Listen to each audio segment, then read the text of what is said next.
I'm honored that every person is up here, like super honored. I stalk them on social media now. I have their personal information, so I'll be stalking them personally. But I really, really was inspired to not only teach women about beauty, but really give them the real information about beauty and where it really comes from, which is the inside.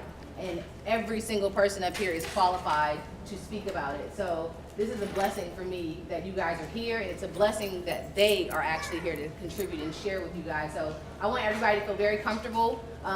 Treat us like we're cousins, aunties, sisters, brothers. If there's something that you want to ask, don't be afraid. If it's about the vagina, if it's about skin, whatever it is, please, please. If you don't feel comfortable sharing it or asking, ask your neighbor or tap me or tap somebody and we'll get it. And actually introduce yourself to your neighbor if you haven't already. And if someone has to go to the bathroom, take notes for them. Be friends for this moment, guys. Thank you so much. And I'm going to hand it over to Tiara. Yay! Hey, everybody. Everybody good?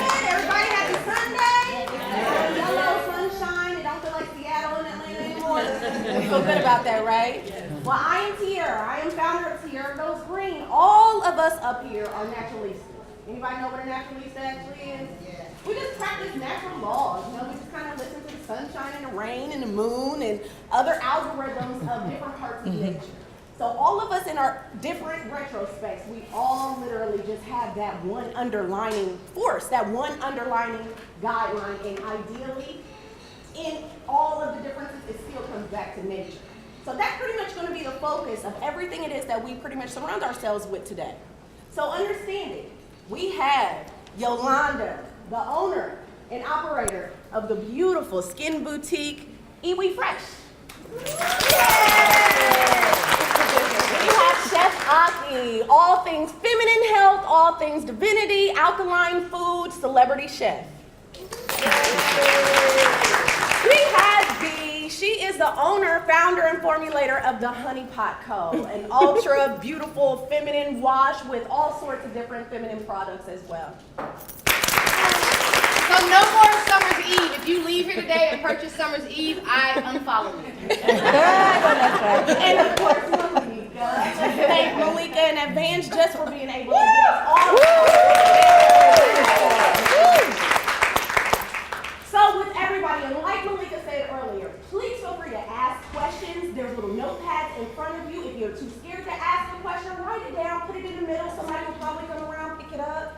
Or we're able to actually, get our information and stuff so you can email or whatever the case may be afterwards. So the first question that I'm definitely going to ask is, what is your why? The uncomplicated beauty. What is the why? Why do we do what we do? Why is it that you chose nature? What is it that is your why? And I'm going to ask B first.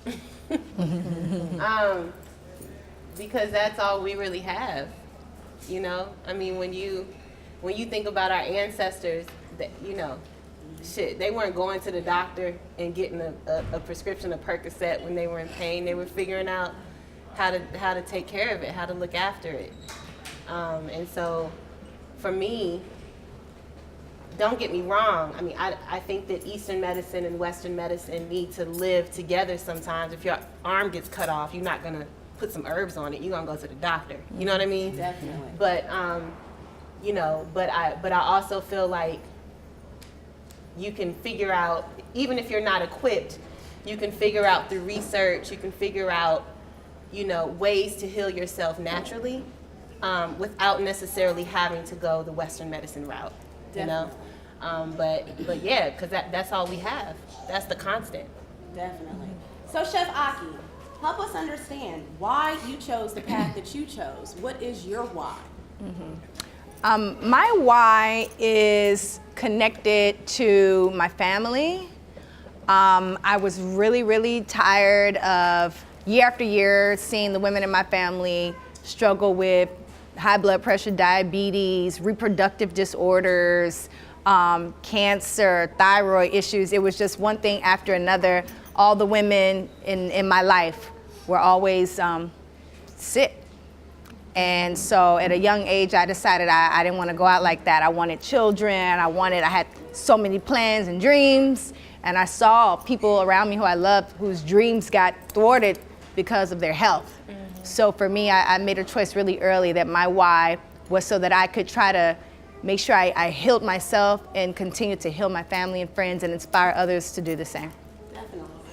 Yolanda, why plants? Why do you make beautiful products? Why did you choose plants as opposed to Lubriderm or Aveeno?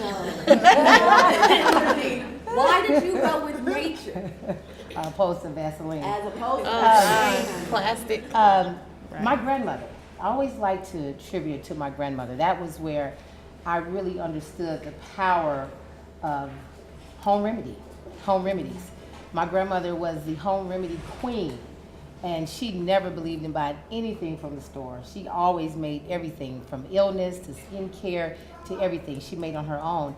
And I grew up with her. And really it wasn't until probably when I got in college that I realized that the products that she was making were working. You know, that they really worked. And so when she would send me care packages in college, everybody else would have like toothpaste and deodorant or whatever. I literally would have sticks, trees, leaves, garlic, potatoes.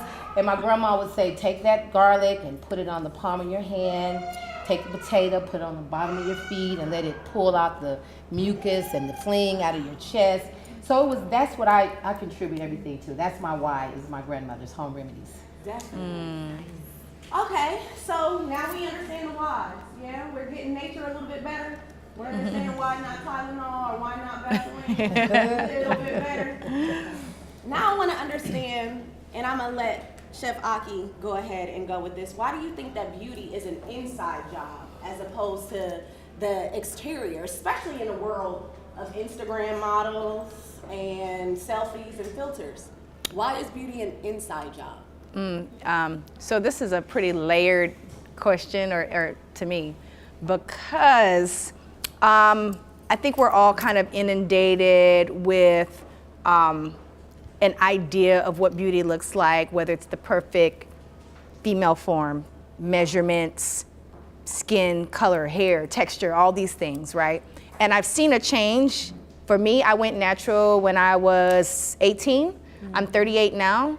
So this journey has been a 20-year journey, going vegetarian and becoming a naturalista. And back then we didn't have like all the proud natural beauties that I'm seeing in this room. Like we just didn't have that.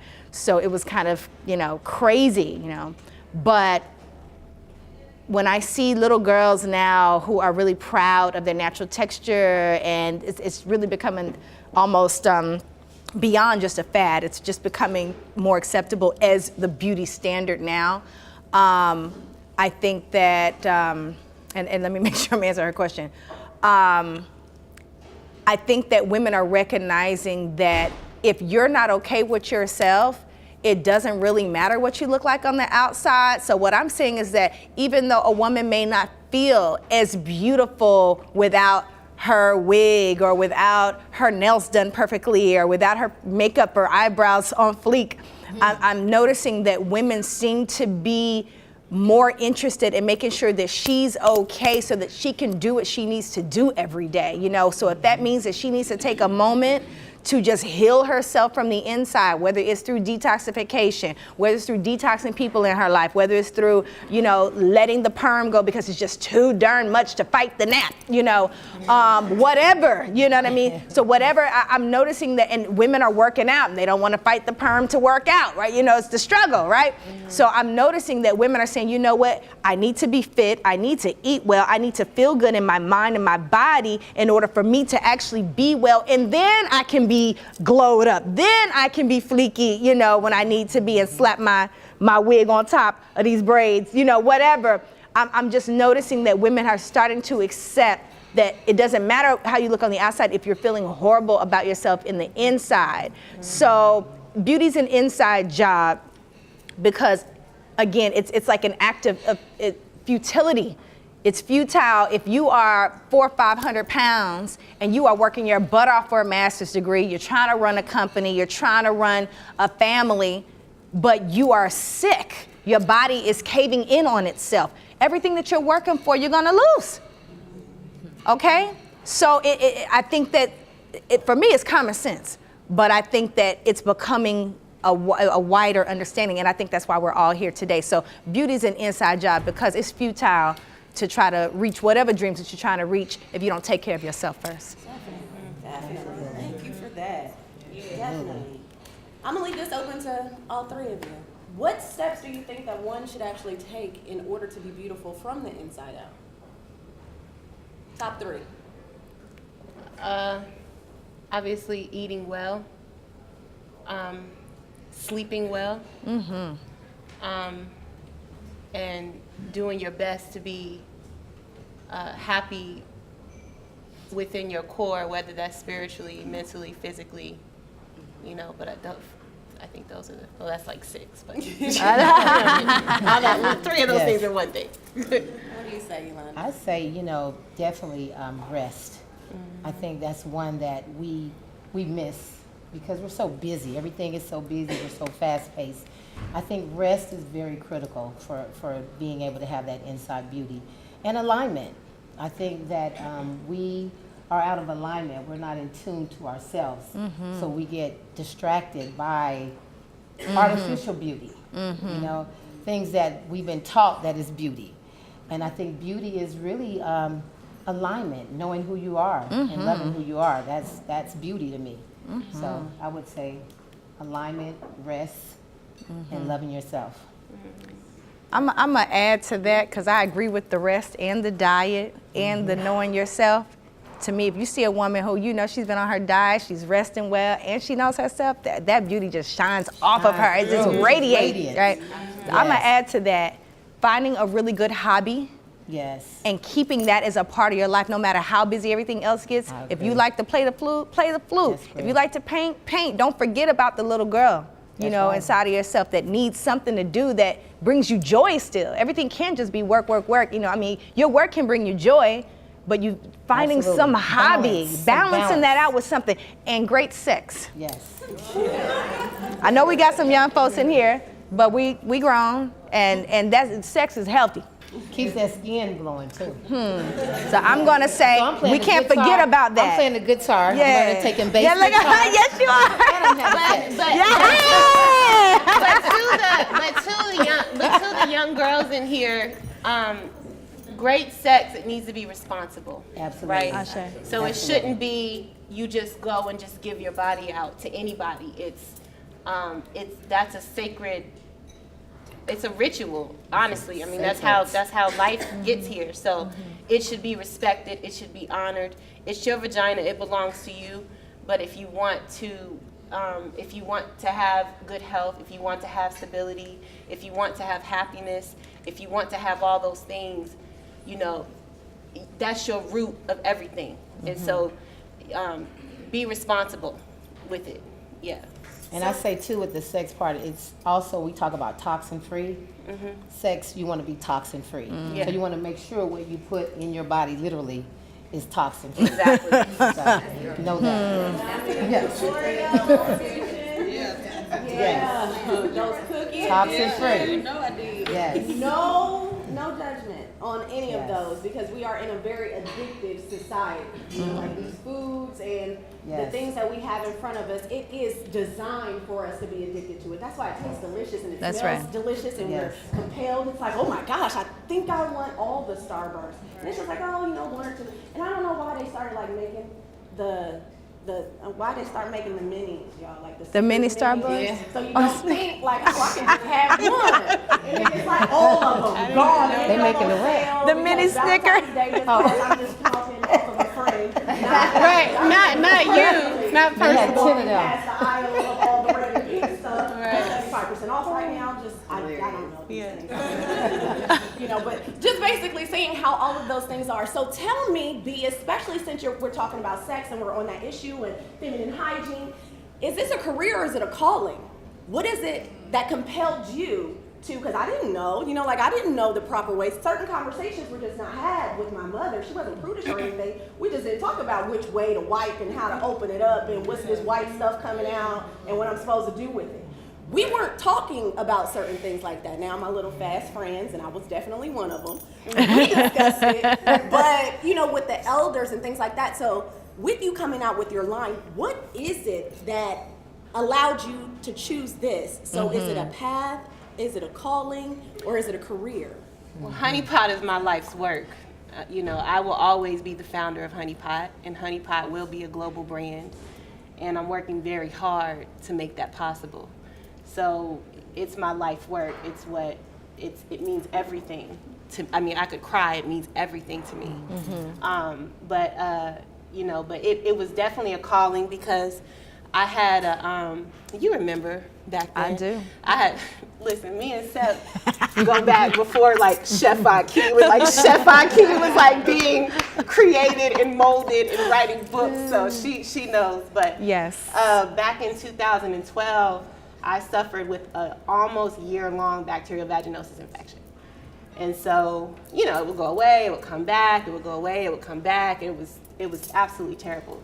But that was what was supposed to happen to me, because if that didn't happen, then we wouldn't even be here having this conversation. But I had just, was I y'all woven? I had just been initiated into my religion.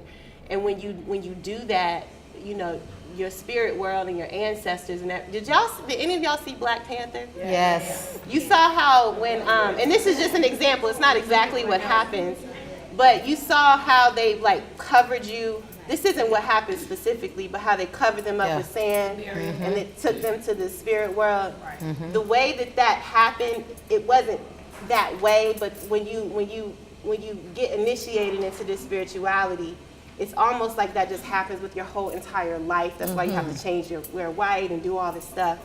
And so I was really open to my ancestors. And my, I think it was my grandmother, I'm not sure, I think it was. But she came to me and told me a list of ingredients to use to fix the issue. And, you know, I woke up, wrote it down. Me and my mommy lived together at the time, and she said, well, try it. You know, all it can do is work or keep you in the situation you're in now, you know? So I tried it, and literally, like, by the end of the week, I didn't have any more odor, any more sensitivity, any more irritation, any more anything. Wow. I mean, it was gone. You know, and so, like, that's a responsibility when your ancestor just gives you that. You know what Absolutely. I mean? I mean, that's power. Absolutely. And so, you know, for me, it's a responsibility. For me, it's my life's work. Will it be all that I ever do? No. But it will by far be one of the most important things that I ever did. Absolutely. Absolutely. Absolutely. Absolutely. I just want to speak to something she said really quickly, because I watched this woman literally from like her first sample bottles of making this product. Okay. It was in pickle jars. Yes, it was in pickle jars, and I took some home. But she was, and when she's saying what she's saying, she was really focused on herself, in her spirit, her environment, the friends around her, the people around her. She had cleaned up her life in a whole different way. Because we partied and stuff. We had a good time. We used to have a good time, you know. Too much fun. You know, we've known each other for many years. Yeah. But she had made a shift in her life. Young ladies, I hope you're listening to this. This icon here. Yes. She got rid of certain people in her life, and she started focusing on her life's path and her purpose and her spirit. And the work she was doing is something that was probably even for her very humbling, but she handled it with grace.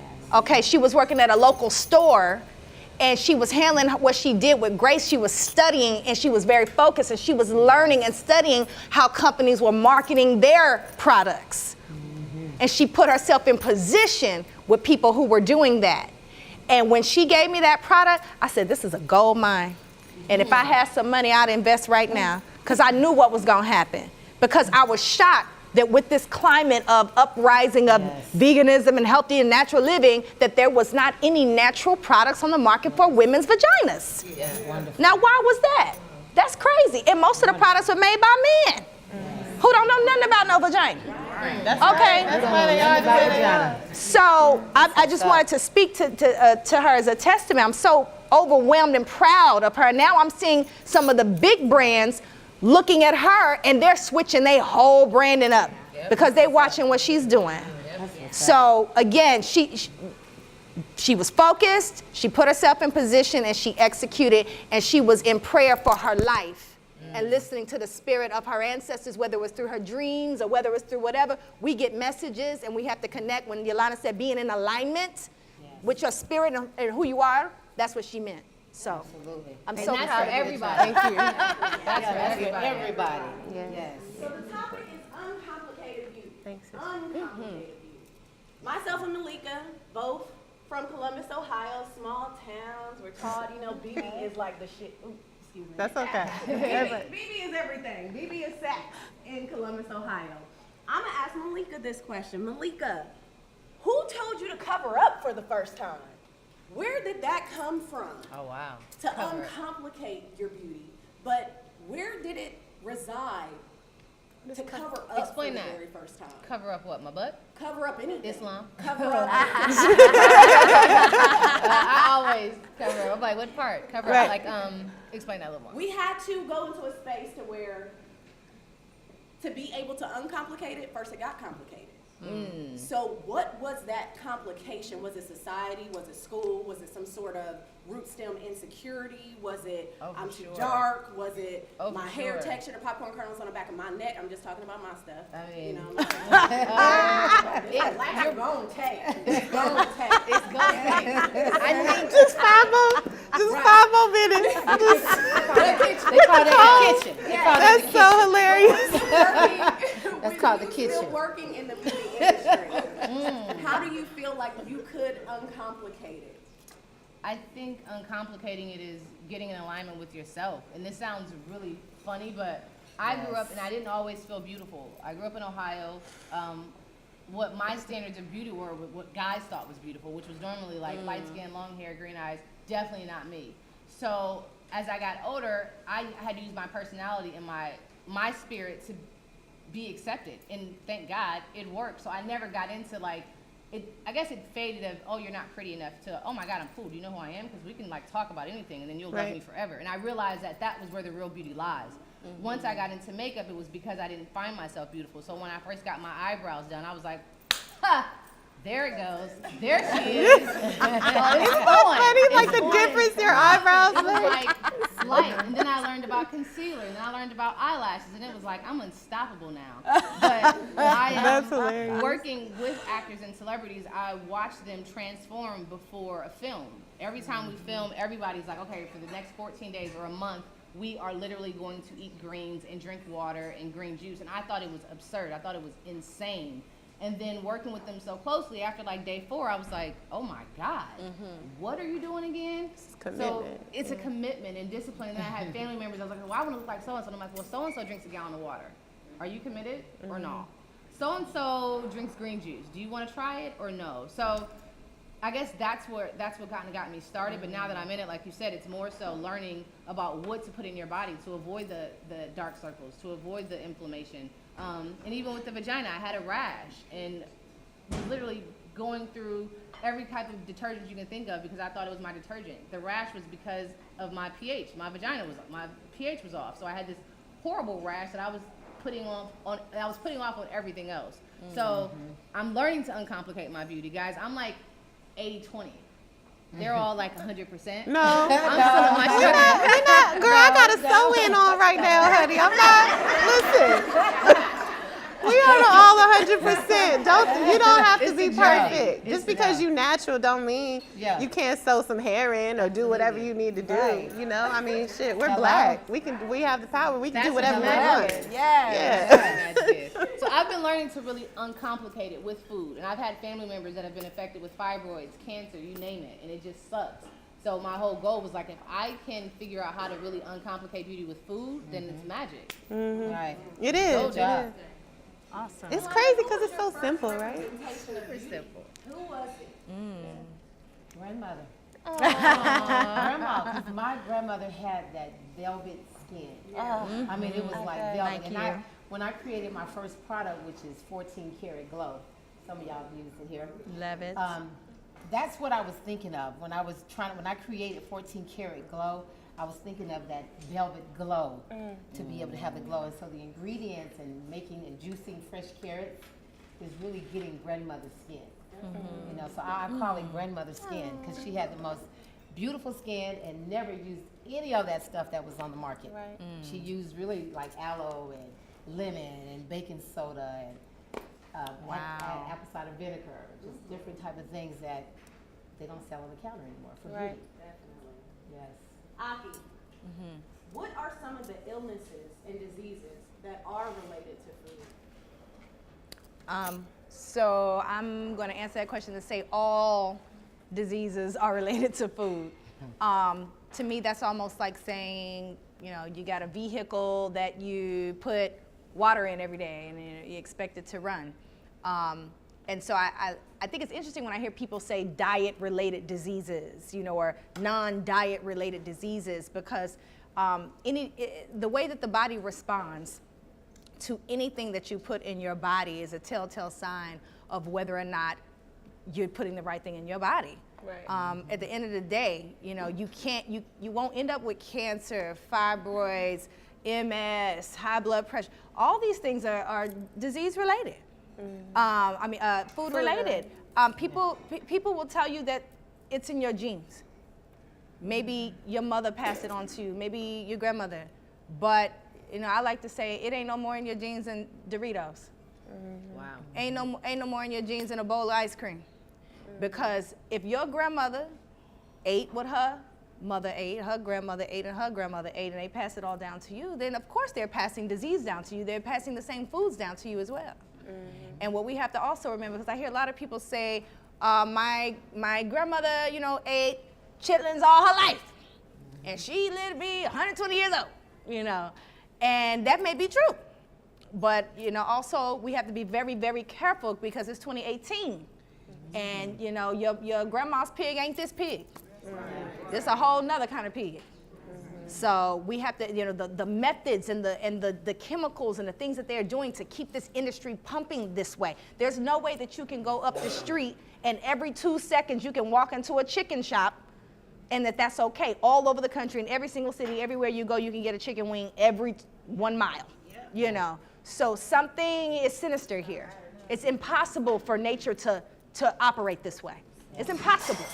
So all disease is connected to diet. Are there some other conditions and factors? Possibly, but definitely all diet related.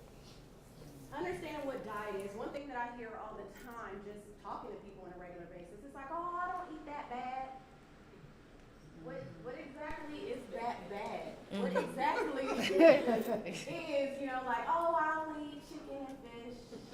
And it's like, ooh, I don't have a comment. I don't have anything. But to then say. potato chips at night, though. Ooh, addictions. Once again, circling back to this is just an addictive society. It's a setup, you know, like it is really a setup.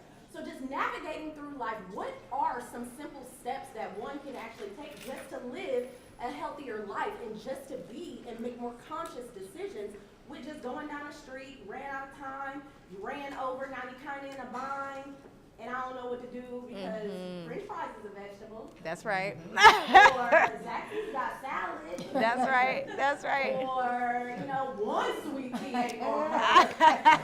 You know, like, what is that? What are some simple steps that you can just tell women on a regular basis? Because it is an attitude fluctuation as well, not just a disease. That's right. And you don't have to come out with high blood pressure or a yeast infection that everybody ain't talking about. Now, y'all know y'all got them friends that ain't so zestfully clean, and you know that you need to dress okay about what you smell like when you come out the bathroom. I'm not the only one, and y'all ain't about to let me sit here and feel like I'm the only one. Right. So just saying all of that, like, people truly don't know. And we Right. can say diet, and we can say nature, and we can say drink green Right. juice, and we can say water. Yeah, we know that, but I still want this Diet Yeah. Coke, or I really want this Pepsi and this Yeah. one Mountain Dew or this Sprite. It's convenience. We're all busy. That's what I hear the most. I consult with clients every day. In my consultations, 9 times out of 10, I'm speaking to women just like you, and they really, really want to be healthier. They're hitting the gym, you know, they really trying to get it together, like they really are. They have the finances to do it, you know. They find a way to do everything else that they want to do, right? Whether it's the trip with the girls, whether it's the new hairstyle, the latest Giuseppe's or whatever. But the complication is time and convenience. How to make it make sense with your busy schedule. Priority is everything. You have to make yourself a priority. Everybody in here say, I'm my first priority. I'm my first priority. Now, how many of you feel guilty when you said that? I hope nobody. A few people, right? That's where you have to do a little work. Because if you feel guilty when you say that, that means something inside of you feels that somebody else or something else is more important than you. And at the end of the day, just like when you're on an airplane, if they say the plane is going down, what do? You put your own oxygen mask on, even before you put your child. Because you have to be okay, first and foremost, so you can help everyone else. You can't do nothing for nobody else if you're not okay. So that's the first thing, is prioritizing yourself and getting your values together, where your values lie. If you got a closet full of Giuseppe's and your refrigerator look like damn Kroger brand and Walmart brand, then your values are off. Look like great value. If you wince when you see that $4 green juice that's organic, but you don't blink when you see that 99-cent fruit punch that you know is full of white sugar, and ain't gonna do nothing but lead to diabetes, then you got to get your mentality has to expand here. So when people talk about expanding their prosperity consciousness, I know that's the new thing in the church. They're talking about expanding your prosperity consciousness. Now we have to expand our wellness consciousness. Okay? Your wellness consciousness. So you have to get your values and your priorities together. Now I know y'all ain't got no time, because I ain't got time either. Okay? I have a 2-year-old. Y'all know I ain't got no time. I'm running a company, a staff, and a baby, and a husband. So I understand you don't have time. So you have to be creative now. You got to beat the McDonald's to the punch. Because McDonald's going to always be there 24 hours, right? You're going to go down the street, you're going to see the arches, you're going to pull over and get the fries. So you have to beat them to it. You better get your adult lunch pail popping in that car with your celery snacks and your little sweet little peppers and your hummus and your salsa and all that. Your bean dip and your whatever you need, little chopped apples and walnuts and berries and everything you need in your lunch pail. You have to beat them to the punch, because if you don't have it, you will fail. You'll go to Popeyes every time, because the craving's going to kick in. Now, so being prepared. You have to be prepared. You have to meet them to the punch. Now, if you still ain't got no time, you better get on sunbasket.com, get a greenchef.com, get a meal delivery service or something. You know, you spend $200 every time you go to the Sizzler. Where you go to the, what do people, to the Benihana, come on now. You spend $300 at the Benihana. All day with your friends. Come on now. But you don't spend $300 at the greenchef.com. Can we touch on So why those brands I just want to aren't say good? that. Like why certain brands aren't good, like why Kroger brands aren't good, or why tofu isn't good, or Oh, why Lord. The process of unbecoming. understanding a lot of why. people don't know that, these things are bad for us. Like I said, going through a drive-thru, the salad's better, or the french fries are better. And I'm gonna have a bottle of water, which is Dasani, which is better. So I think, because I don't know, I'm just trying to do better, right? Yeah, there's levels. But I think, Go ahead. sorry to cut you off. I think you got to meet people where they are, though. And if even though it's Dasani to us up here, we know that that's nothing but tap water, right? But if that's where you are, and you're still trying to educate yourself, and that's what you have access to, then drink that damn least you're drinking Dasani, water. because at least you're drinking water, Yeah, right? it's levels. If you're going to Zaxby's and you order a salad rather than order the chicken, in the toast basket, which is bomb, by the way. I don't know nothing about it. But if you don't want to know. I don't want to know. I want to know. But if you're gonna order the salad, at least you have the forethought to say, let me get a salad. Yes. And it's nothing against what you're saying, but I think you have to meet consumers, you have to meet people where they are, and you have to, instead of getting some creamy ranch dressing, go stop and get you a little olive oil and some salt and pepper. You know what I mean? Like, I think you just have to meet people where you are, and it needs to be a realistic thing to go after. you know? And it's a process. Yeah, I mean, it it's a is. process. And understanding what brands are good. Like I wanted people to know, like I had my sister yesterday, we were having lunch and she wanted tofu and I was like, A lot of people think tofu is good. Some people may leave here and go get tofu. Can you explain to them why those brands are not the best for them? Why they should not purchase certain things? I mean, I would say if you're going to choose between the bacon or the pork sausage and you going to breakfast and they got a tofu scramble, get you the tofu scramble. Yeah. You know what I'm saying? It is a better option. And for me, I ate tofu for probably 5 years straight. So it was a transitional food in my life because I was able to get the frozen tofu nuggets, the frozen tofu hot dogs, etc. So I grew up on, you know, roast beef every Sunday, you know what I'm saying, chitlins and all that.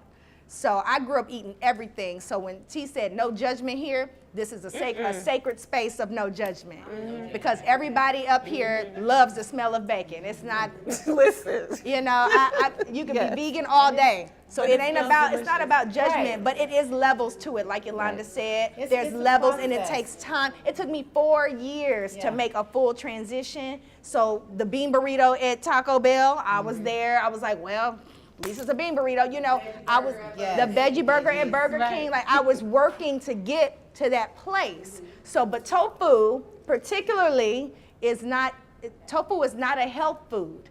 All right, it's a transitional food. Technically, it's plastic. It's a hybrid vegetable. It was actually, if y'all look up, what's your boy, George Washington Carver talks about tofu, and he was using it in a lot of his experiments and said that it should never be digested by humans. It was meant really to create the oils and different things that he was working, plastics and things like that. So it wasn't meant to be an edible food. As a matter of fact, I know a surgeon who removes fibroids, you know, on a regular basis, and said that the women who come in who've been eating tofu for 20 years are worse off than the women eating meat for 20 years because of this unnatural inorganic substance that they have to pull out of their bodies when they're dealing with fibroid. So this is not a health food. It's considered a transitional food. And if you're going to eat it, please eat it consciously and with a whole lot of vegetables and fruits.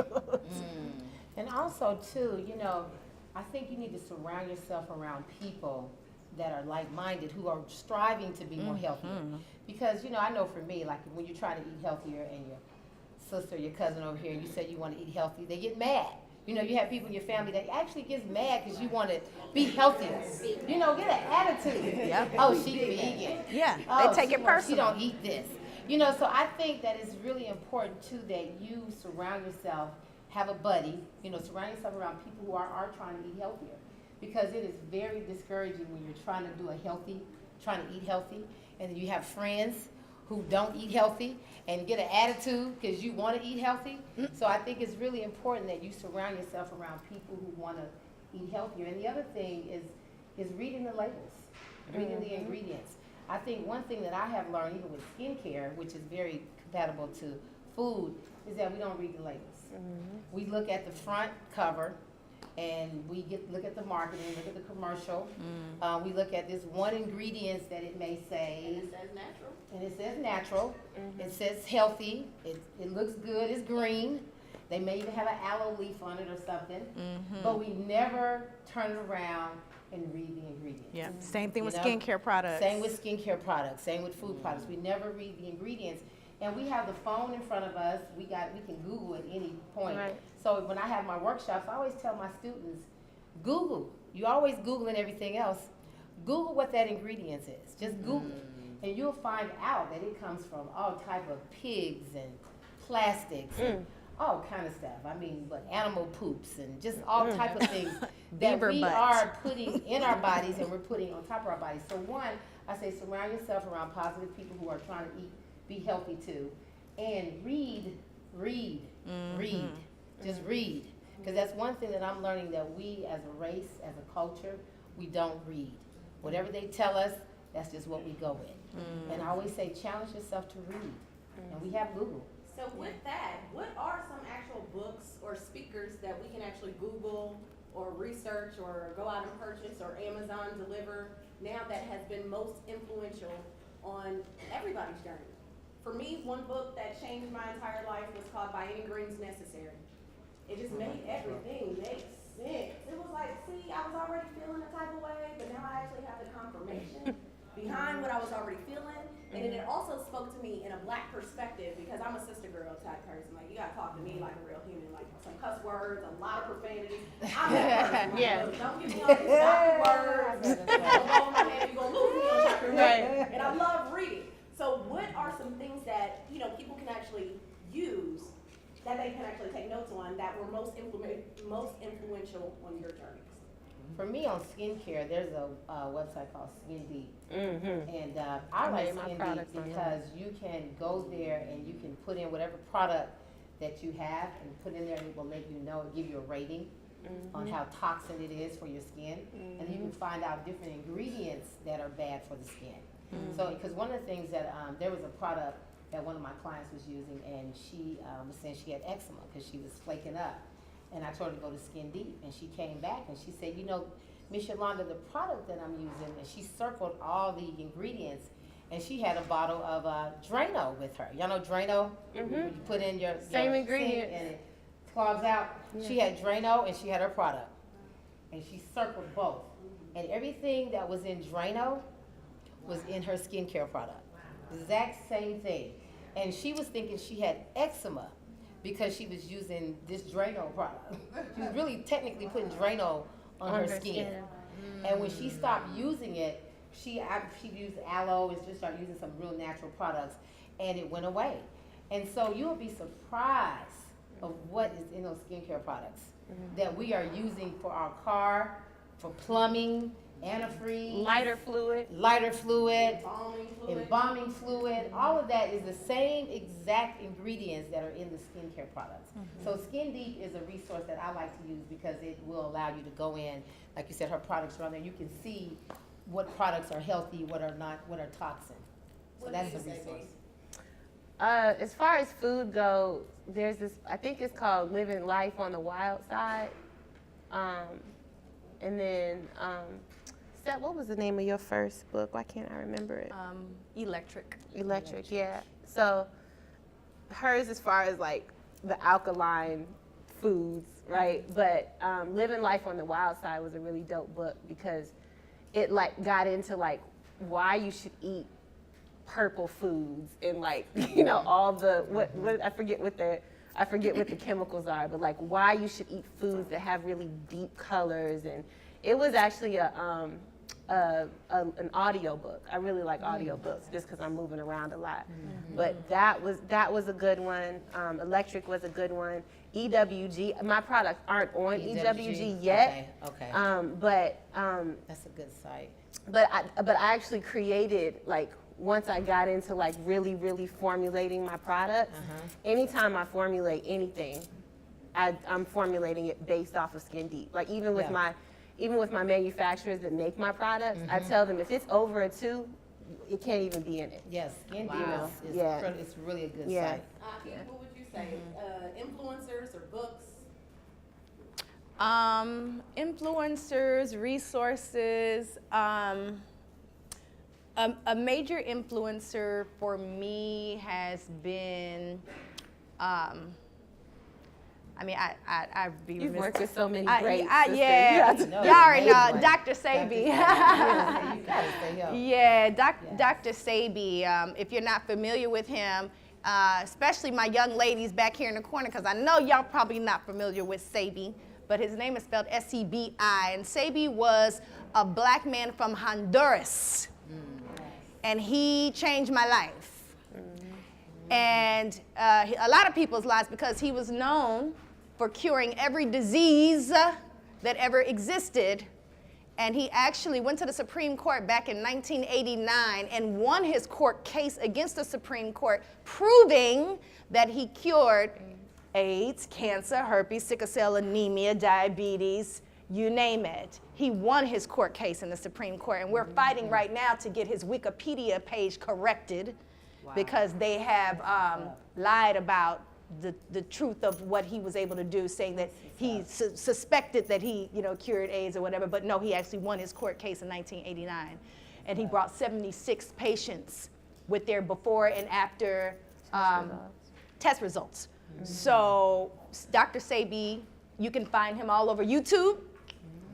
And you can see him speaking his wisdom. May he rest in peace. And then, of course, Queen Afua, Eris Latham, Dr. Ali Muhammad, and the really amazing doctors that I work with now, Dr. Amun, Dr. Amsu of the Fibroid Elimination Campaign. We've been working on the Hope Beyond Fibroids campaign. You can go to hopebeyondfibroids.com. So I've got an amazing research team, and they specialize in all reproductive disorders. And so they also have been a major resource for me. A great book that they have is called Fibroid Elimination Bible, and my book, Fibroid Elimination Recipe Guide. So those are just some of a good website to check out. Oh, you had a question? Yes, hopebeyondfibroids.com. Yeah, hopebeyondfibroids.com. And that's for PCOS, endometriosis, infertility, you name it. But I love blackdoctors.org. Although I'm a naturopath, I like to see the advancements that are happening there, and they do a really good job at just kind of keeping up with things like whether hair care products with black women are truly causing issues, you know, things like that, you know.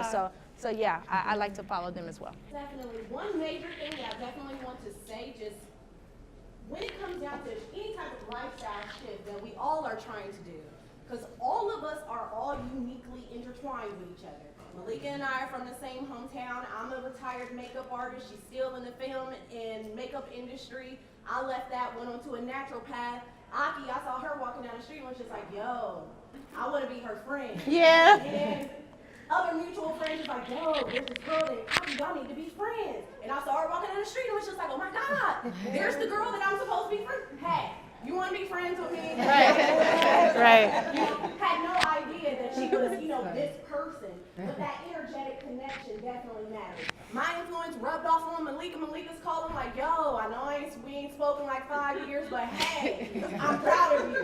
What's going on? How are you? Let's be awesome together. Awesome.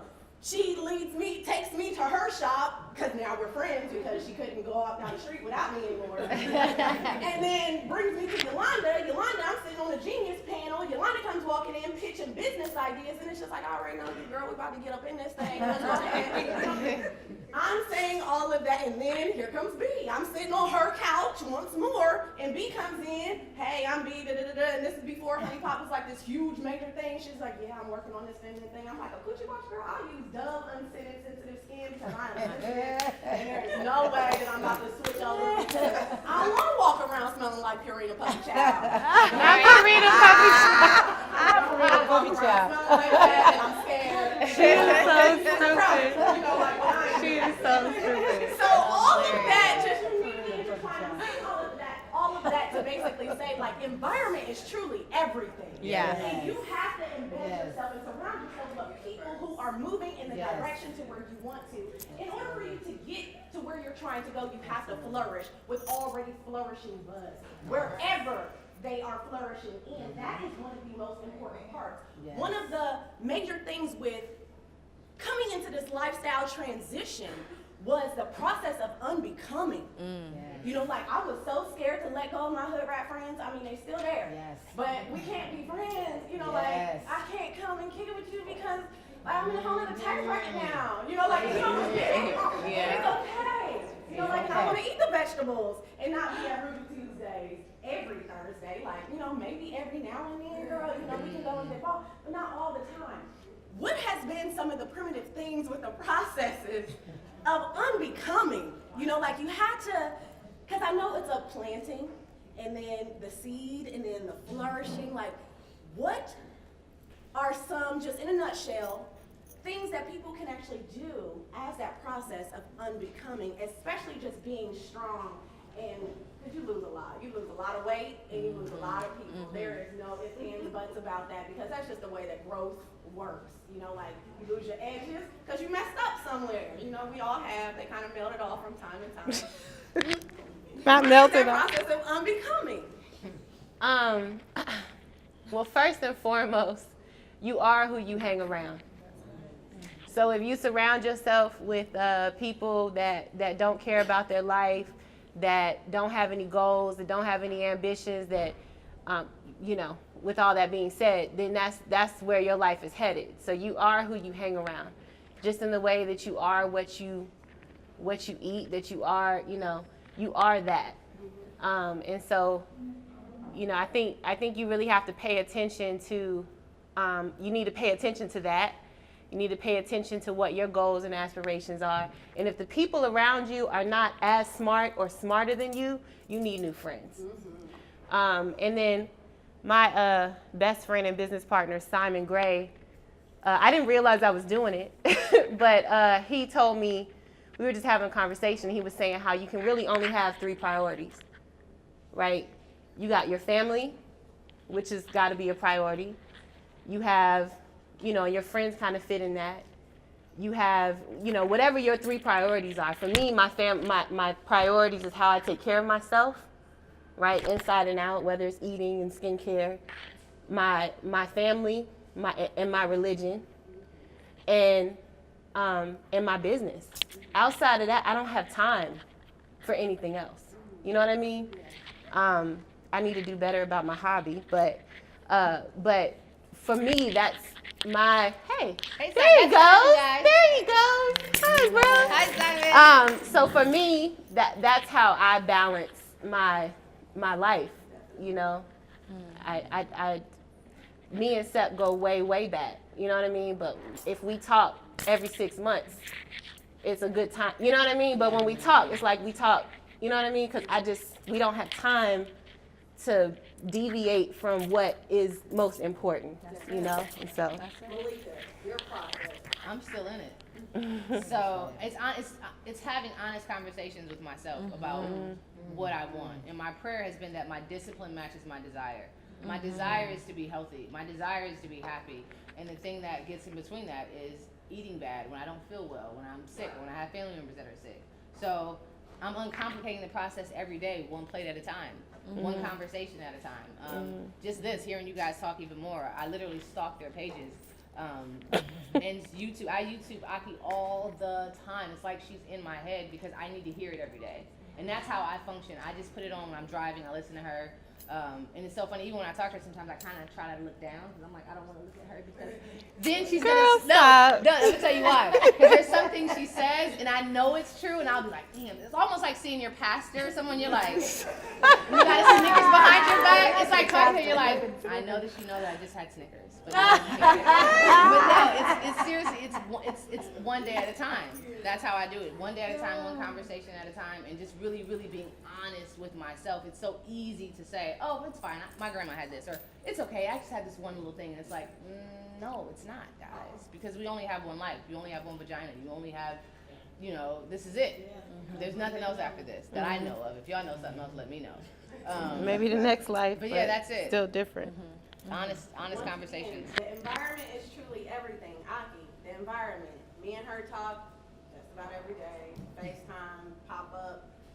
It's me and BB. What do I do to fix this, that, and the other? Tell me what's wrong with me. What is wrong with me? Something's wrong. I don't know what, and I'm ready to face my truth. These are the people that you have to surround yourself with. There's a lot of times you don't know something is wrong with you. Because we've been eating this way all of our lives, you just realize you think that you're supposed to be puffy. You think that, your bags are there because your grandma had bags, your auntie had bags, or you think that you having an attitude every single day is normal.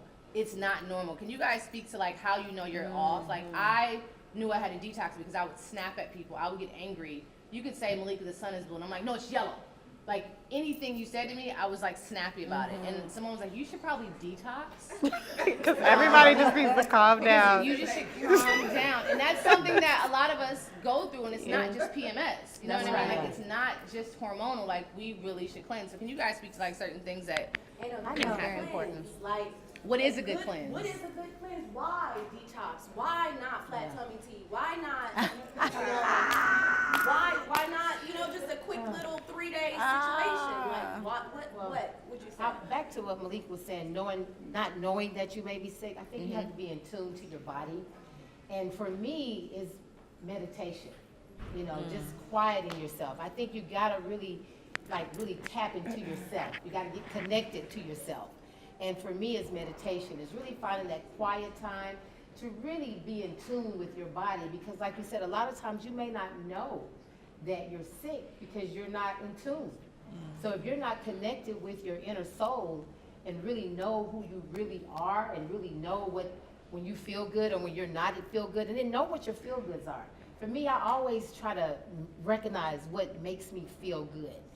And that shifts me back into a space. But I think you really have to understand your body, because like you said, a lot of times people think it's hereditary. They say your mom had it, you have it. So if mom had puffy eyes, and some of it, there is a certain percentage that I think there is hereditary, but then a lot of it is just not being in tune to your body. So for me, meditation is very key. It's quieting, just being still. And that goes back to, I think, we've been so conditioned to always moving and always going. And for me, I'm learning that less is more. Relaxation is better, you know, and being in tune, because once you're in tune to the universe and tap into yourself, then you kind of already know whatever it's going to be is going to be. And so when you're out running and moving and going, you're just burning yourself out. Where you going? You know, burning yourself Right. out. Yeah. So I'm learning to relax more, relax and receive, and Relax chill and out, receive. chill out, Relax and receive. and really get in tune with your body. Tiara does something that I really like, and she's done it more and more over the years, but I think that this is helpful, and she scales down. Yes, I love that. Right. She's like the queen of scaling down. I love that. But she scales down to glow up, you know, every time. And I really like that about her, and she's very conscious of it, where if things get too crazy, and I think that we get better at this as we get older and just more aware, but when stuff starts to get too crazy, and so your stress level's crazy, which is, you know, cortisol chemicals going off in the body, which makes you sick, right? So that's how stress makes you sick. Sometimes you might have to say, what can I remove? Yes. What's just not that serious? What's going to stop me from being so stressed? So if that means I got to take all these big plush comfy couches out of my living room so people can get the hell out of this house and stop being so comfortable in my living room and get up out my house. You know, you have to find out what is it that you're doing that is creating that excess stress for you, and maybe scale down. I think that's a great tool. Taking the path of least resistance. Yeah, you know, yeah, we're always just scale fighting down. against going upstream. You gotta go downstream. Stop resisting. Take And the it's path. okay, and it's okay. Yes. But she was saying about detoxing. Like Malika, one of the worst times in my life where I felt so depressed, where I wanted to almost take my life, because I felt so angry about everything. And seemingly I had everything I ever wanted. I had a beautiful man, I had a beautiful this, I had a beautiful that. Everything in my life seemed to be going so wonderful. This is about maybe 13 years ago.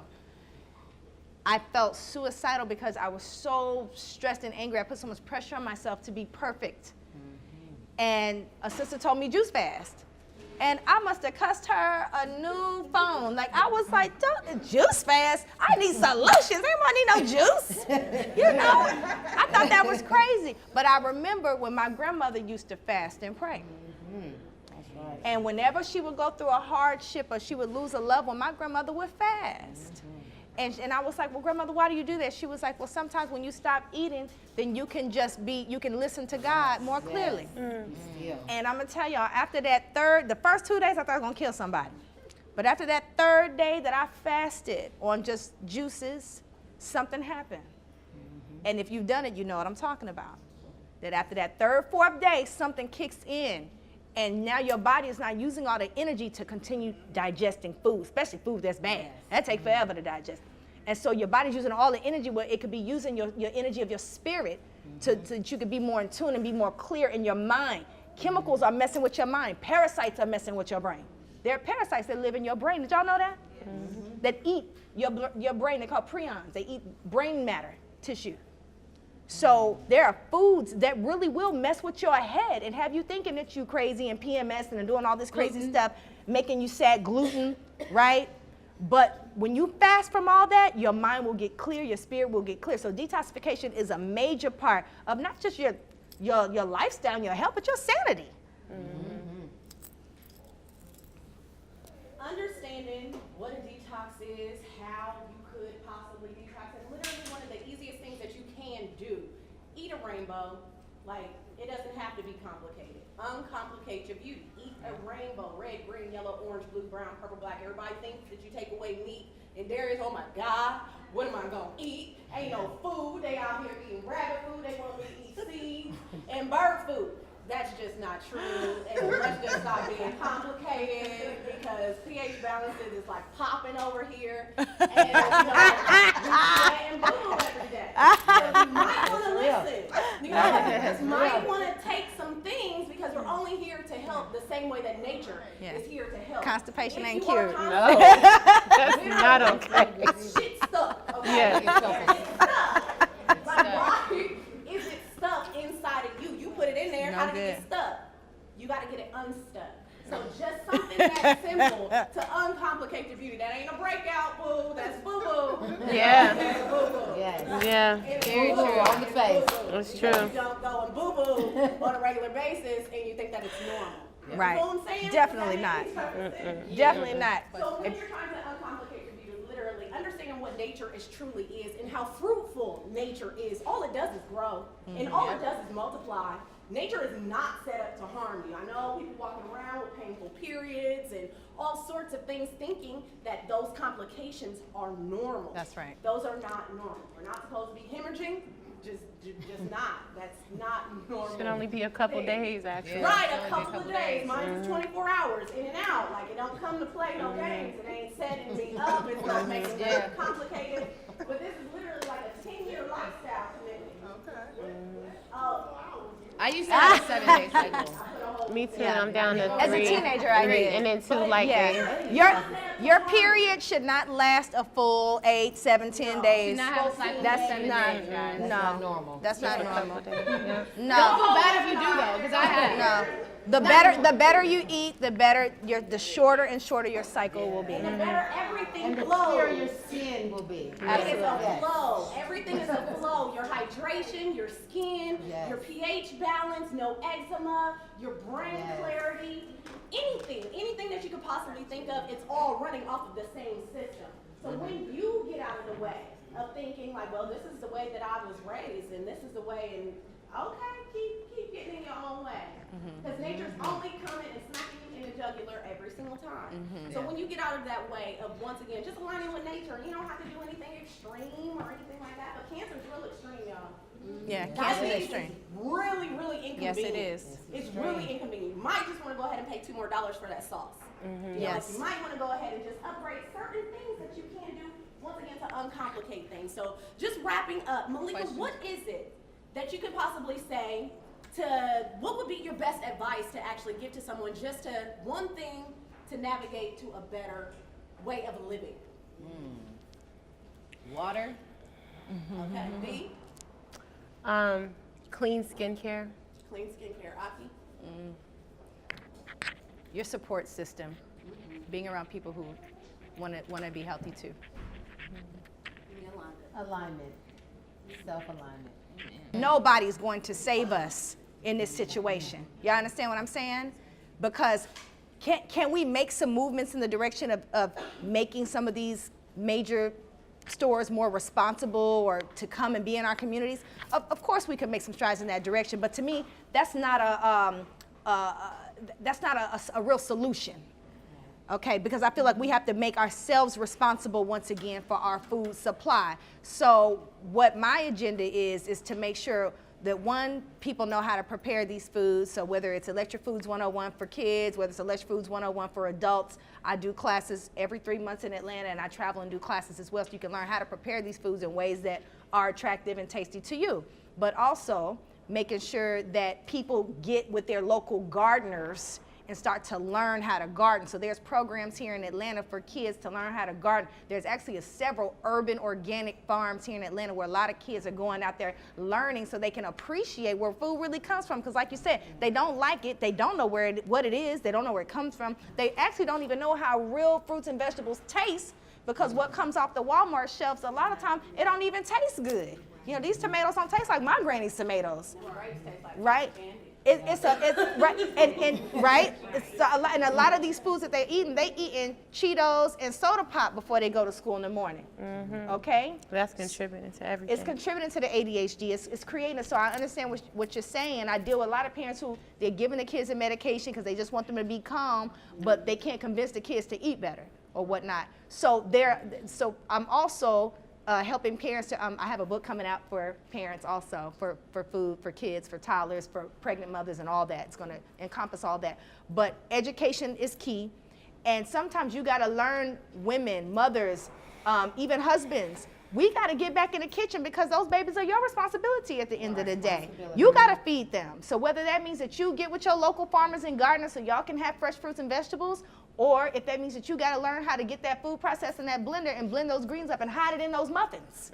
You know, I do that with my son. I hide hemp seeds and chlorella powder in the muffins.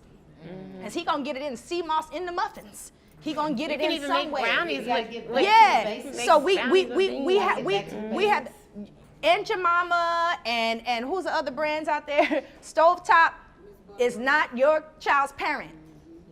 If you don't feed them, raise them to keep them well and healthy, somebody else is going to do it, and it's not going to be what you want. So you either going to pay on the front end or the back end. Adding on, in a day and age of technology, literally everything is within the palm of our hands.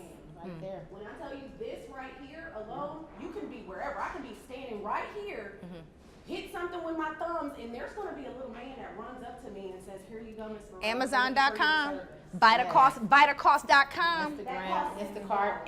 Instacart.com. Instacart is my friend. Now, technology. Yes. My Caucasian clients get 70% of their groceries online.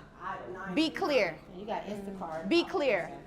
Vitacost.com, Vitacost. Because if you can't find hemp seeds in your local store, I understand, get it online. Get it online. Amazon Prime. Amazon Prime, ThriveMarket.com. Yeah. ThriveMarket.com. Even do your local farmers. A lot of, so inexpensive. I get a box delivered to my house Yep. for $25 every single week. Yep. And it is full. Yes. Yep. It's at least 30 Perrin Farms at PERRIN. Check out Perrin Farms. Check out Truly Living Well. Truly Living Well Urban Organic Farm. And they have a children's area. They have a children's, your children can go and learn how to farm. TrulyLivingWell.com. You can go to Grant Park and the Carter Center on the weekends in Atlanta, Saturday and Sunday in the mornings from like 9 to 2. You can go and get local organic food. Very inexpensive. Morehouse College. double your EBT cards. If we have EBT They cards, double we your have EBT card. Morehouse College has. They double your Alex EBT. Changes. Alex Changes. We can do a little switcheroo. They do. They sure do. And listen, That's funny. Morehouse College has a greenhouse too. Morehouse College and Mays High She's School. so stupid. They have gardens too. Mays High School and Morehouse College. Grant Park and the Carter Center on Freedom Parkway. The Carter Center on Freedom Parkway on Saturday mornings, and Grant Park on Sunday mornings. So, and we are very fortunate in Atlanta, 9 to 2. We are very fortunate in Atlanta, but I know there are several cities that don't have some of these things, and folks gotta eat. So you gotta grow your own, you gotta get online, and you gotta connect with other farmers so that you can find out how to do it. Questions, ladies, questions. Do not be afraid. Yes, ma'am. If there was like one common brand that you know people use a lot or food people eat a lot that you'd say to right now put out as our first step, what would it be? So it could be like, for instance, you know, a particular body wash or face wash that people commonly use that's really bad, or a particular food that's really bad for our age, or a particular meal that people go to that's really bad. What would be the first thing you'd say to put out as our first step? Proactive. Proactive. Proactive. I have two. I say cut out dairy, and I say cut out Bleach tampons. whatever.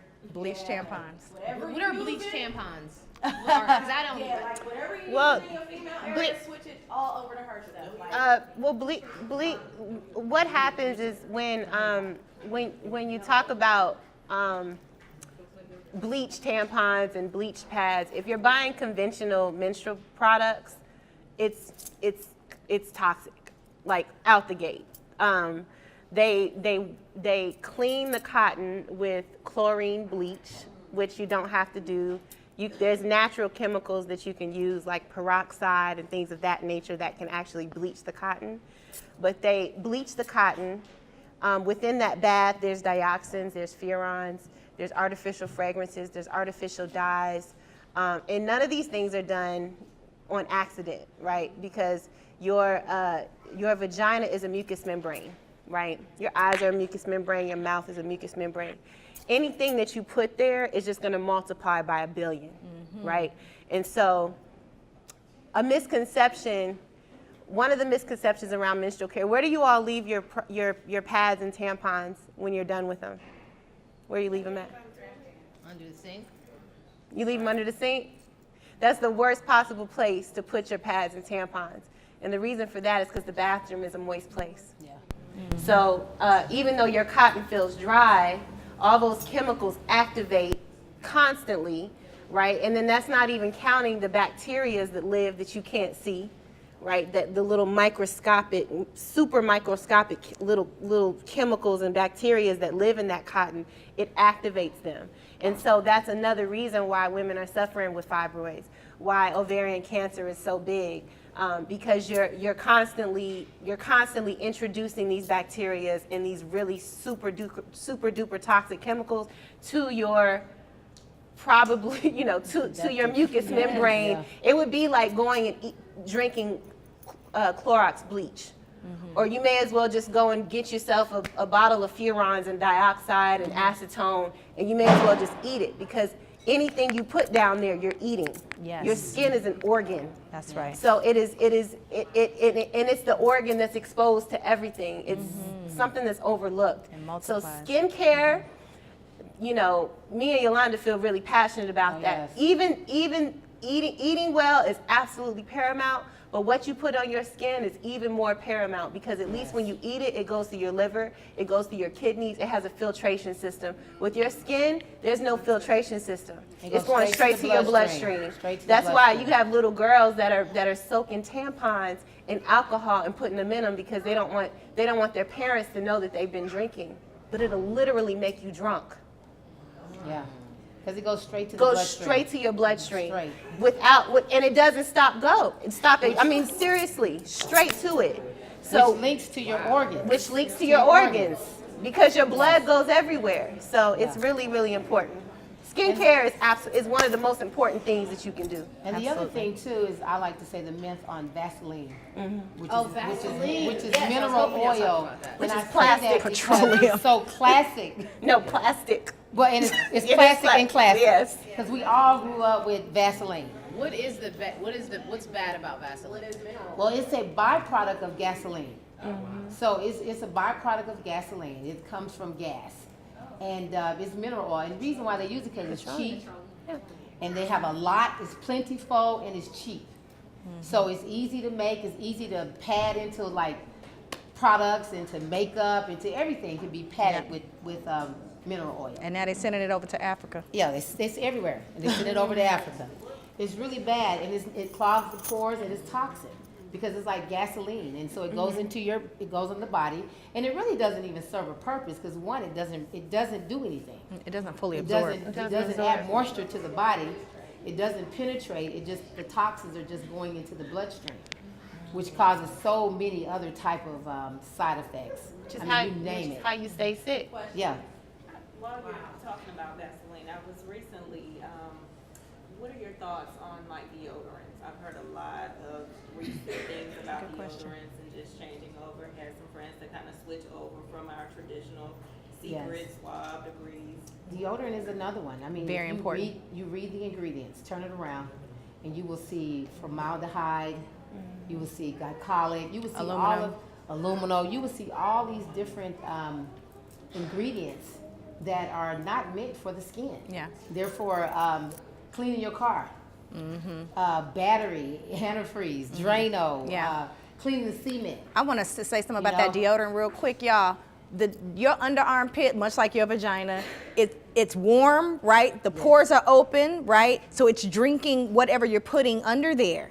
And if it's you right by your lymph and it's node. right by your That's what lymph happened. node I leading was to gonna your s- 'cause breast. My So mother your body was- is drinking that Yes. aluminum right into your breast. Very careful about A lot that. of that is providing breast cancer. My mom was diagnosed with breast cancer years ago, and it was under her arm, and it was to her lymph nodes.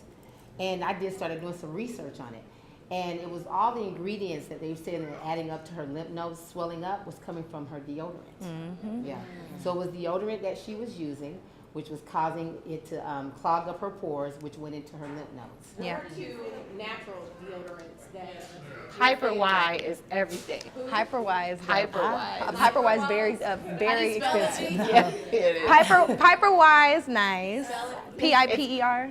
Piperwai. It's not cheap, but Piper Y How do you feel about the Tom's? and Native. It doesn't work It don't very work. good. It's not gonna keep No. you. It's not. It's gonna. I like the Thai brand, the Thai roll-on. I don't do What was that. the last deodorant? Native? Native is one too. Yeah, native. I like and it's a native. good price. But even when I do that, I'll take the native and I'll mix in like some lavender oil and a little bit of baking soda. I kind of take the natural oils and mix in my own little piece with it to keep it lasting longer. I like the Thai roll-on. It's called THAI, Thai roll-on. My favorite is, okay, I'm gonna just spell it because it's FRANNGONG. I truly support Black women's businesses. It's amazing. It's How do you spell it fragrance. FRANNGONG. I still can't say it. Fargon? Frangong? Frangon. Maybe Nigerian? Yeah. I'm sorry. It's amazing. Yeah, Like, you have to it spell smells great. I need to write that down. It's Yeah, one of there's a those couple that Black-owned. I refer it to everybody. It works great. If you have a baking soda allergy, be mindful, but try it out. Yeah. It's very There's good. so many brands now, y'all. Get natural deodorant, please. And toothpaste. And the toothpaste too. Yeah. Where do they sell them? Health food stores or online. And don't forget about the toothpaste too, because it's in the same family with the deodorant. So two things. In the past, when I've transitioned to becoming a vegetarian, I battled with anemia. So is there and still do, but is there a site that kind of gives us how much, like I know iron is in greens, but how much in a day? I'd love to see just like, how many of this do I need in a day, or, how many salads? There, how you many need to pieces do that. for my children as well? I'm not that interested in doing it, but And that's then another are thing. there I'm any gonna tell you what. kind of substitution? So if we see in a vino here, a site that may say shea butter, like alternatives to what we have that would kind of help. I believe there are probably a couple sites that do that. To be honest, I'm not sure just off my head who's doing that. But anemia probably doesn't have as much to do with the fact that you were going vegetarian, because meat isn't, the most available source for iron. But it would be greens and things like that. And I'd be curious to know who assessed that you had a B12 deficiency, or what were you feeling? Were you feeling something particular that drove you to that? But I say that to say that in switching over to a vegetarian diet, if you are getting a well-rounded meal every day, and you are also decreasing your menstrual cycles, your menses are shorter, that's what's going to help as well, because if women are bleeding for 7 days, they're going to be anemic. Okay, so I just wanted to say that as well. That's a shortcut to that, just my lifestyle. That's why I drink the greens.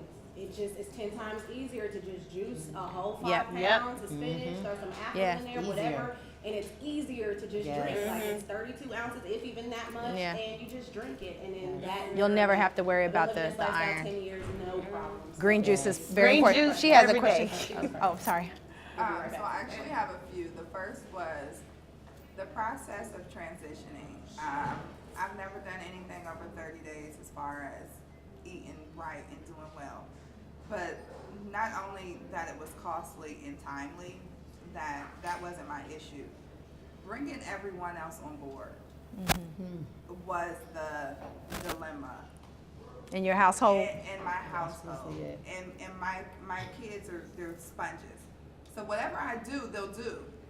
But that flow they was like, girl, this is not the one. That process, and it's almost like I relapse every go round because my job became 10 times harder trying to, you know what I'm saying, to I for do. everyone, myself and I do. them. How many that kids was- do you have? I have 2 girls. 2 girls. And so they were open to the transition with you, Yeah, they're open. but maybe hubby not so much, or Him, and then even the girls, they're like, okay, this is cool, this is different, and we're on social media, so this is what it is. But this is just not it every day, and I don't want to do this. I know I have a 10-year-old who's not built the way we were built 20 years ago. She's like, why do I look 17 and I'm 10? Like, girl, those honey buns. Those fruit snacks, you know? And we did some research on the fruit snacks, but she's, you know, and I know that it's a process. Yeah. For all of us, you know, mentally and grabbing, you know, Yes. just trying to grab hold. But Yeah. I don't know if it was my delivery, but me trying to convince That's everyone important. to kind of, Yeah. let's do this thing. that's important. I want to speak to that real quick because I think that that's a major dilemma with probably most of the women in this room. You got, it's not just about you, you got your family, right? So your husband, your mate, right? So what I tell women is, one, delivery is everything. If you go around saying, everybody, we about to get healthy, the moment you use the term, the mind turns off. They gonna run that Especially way. the kids. Oh, hell no. All they think is healthy equals nasty. Right. Right? Even your husband or your mate. So it's kind of like, all right, don't ever do that. This is about you first. Y'all know how we do. The moment we get some new information, we're going to bring everybody with us. Yes. Get you together first. Get you together first. So make it about you. The second thing, never use the word healthy. Third thing, make the stuff they're used to. Make all the stuff they're used to. If they like lasagna on Monday, make the veggie lasagna. You just omit the meat. If they used to the spaghetti and meatballs, make the spaghetti with the vegetables. If they used to the pizza and the burritos, make the veggie burritos and enchiladas, the veggie enchiladas. So make the veggie pizza. Make everything they're used to, but you're just omitting the bad stuff. And slowly but surely, even if it's just like, all right, we'll do a meatless Monday or something, don't make it so extreme. Even if you remove all the meats except for one. Even if you say, what we ain't gonna do is eat fast food, soda pop, sweets, and all the meats except for chicken, you know, then say, this is our one thing that we will do. And just kind of start there. So don't get all too crazy too soon. Take them slowly. And I think that they'll receive it a little better. If you don't talk about it too much, you just kind of do your thing. Next thing you know, they're gonna be in your plate. And I'm sure you've already experienced that. They looking at your meal. Your meal looks more beautiful and colorful than theirs, you know. Consistency is truly the key. You know, like it's truly the key. Whatever it is that you do, they're going to jump on. If you're constantly eating, you know, Cinnamon Toast Crunch in the morning, that's what they're going to do. If you get excited about going and working out, that's what they're going to do. It's one of those, you know, placebo effects. Something that literally naturally just catches on. As soon as you stay committed, that's all they hear.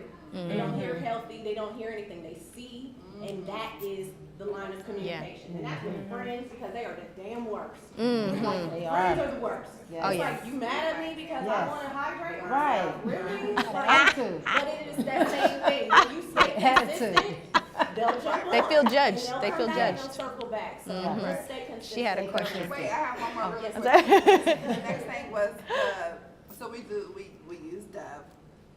That transition is that, because you know when you move around and you switch things up, you got to restart. Is that a process when you say, hey, yeah, no more of the always pads and It's- deodorant and you know what I'm saying? Yeah, and transition. it's a transition on many levels, right? Because first you have to commit to yourself. You have to commit to the cost, because it is a little more premium, you know. But what would you rather do, right? Would you rather just spend the money now, right? Or spend it later? And there's a way to budget it. There's a way to do it. Like even with your kids, just to go back to what you just did, and I'll get to the skincare in a second. If you're gonna get them fruit snacks, don't go get them the fruit roll-ups. Go to Whole Foods and get them an organic fruit snack that's made with Yes. real fruit juice. you know, that doesn't have any sugar in it. You know what I mean? Not real sugar, not like powder, but it's sweetened with fruit or it's sweetened with agave. If they like sweet tea, make sweet tea at home, but make it with agave or get you some xylitol or some stevia or something. May not be the best thing, but it's way better than sugar. Right. You know what I mean? There's ways to do it, like she said, to where it's like inconspicuous and they don't even really know. They're like, oh, it's actually not that bad. And then, Yeah. As well. Yeah, exactly. Just dumped in something. They're not gonna know the It's so difference. fresh, they don't know that it's Cascadian Farms. They Right. don't know That's that- Because- you're switching exactly. from Good idea. milk. Oh, it's milk in here, but it's in a whole nother container. Exactly. They don't know it's cashew a great idea. milk or something like that. They It's make- like, okay, I like But- that. They think that the container makes it taste different. because that's what they do on the market. It That's is. what they do on the market anyway. But as far as Dove, as far as your Dove piece, as far as skincare, you can home remedies. I mean, you can go online and find so many different simple home remedy things that you can do. One of the things that I know that we are brainwashed with is lather. So we feel that the more that it lathers, the more it's The cleaning. more it's working. Really, the more the lather, the more the toxin, Yeah, the more chemicals it is. exactly. So the more that you see soap and you see lather, that is more chemicals. And And we've been taught that it's not cleaning us. Exactly. If it's not. So there's so many home remedy things that you can do that you can Google on your cell phone and find out things that you can do in replace of Dove. And Yeah, you baking can, soda is I mean, and you can do, I mean, I'm a Bronner's girl. Like Yes. till the day I die. Oh my gosh, I know. Dr. Bronner's. I'm a Dr. Bronner's soap girl. Peppermint soap in the day, floors. lavender soap at night. And you actually, it may cost you $11 for a bottle, but you can split that bottle in half, pour it into another bottle, and that one bottle is 2 bottles. Especially with you having a big family, you probably would need to spread it out. You don't want to use it that way anyway because it's too strong, right? So that, when it comes to their feminine hygiene, you absolutely need to take them off of Dove because Dove is the worst possible soap that they should use down there, Dove is period.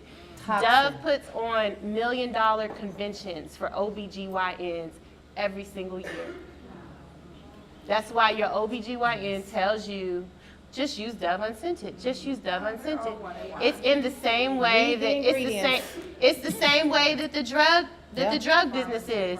They push those drugs because that's how they get. Yes. That's a part of how they get Yeah, paid. they go on a So- vacation. And the Yeah. same thing that's in Dove is in Yeah. antifreeze and Drano. and beef fat and beef bones and pig fat and The it's pig is disgusting. all in there. It's disgusting. The whole pig. The whole pig. The whole pig. So it's amazing. I first want to say congratulations. It's amazing all the wealth of knowledge that you all know. It's dealing with food. I work out like 4 days out the week, and I'm trying to. I eat pretty healthy. Let's say pretty healthy. What's pretty Yeah. healthy? She said she's good. And I'm Pretty like, healthy. what's your good? Uh-huh. Pretty healthy. My weakness is sweets. I admit, and I like sweets, but Yeah.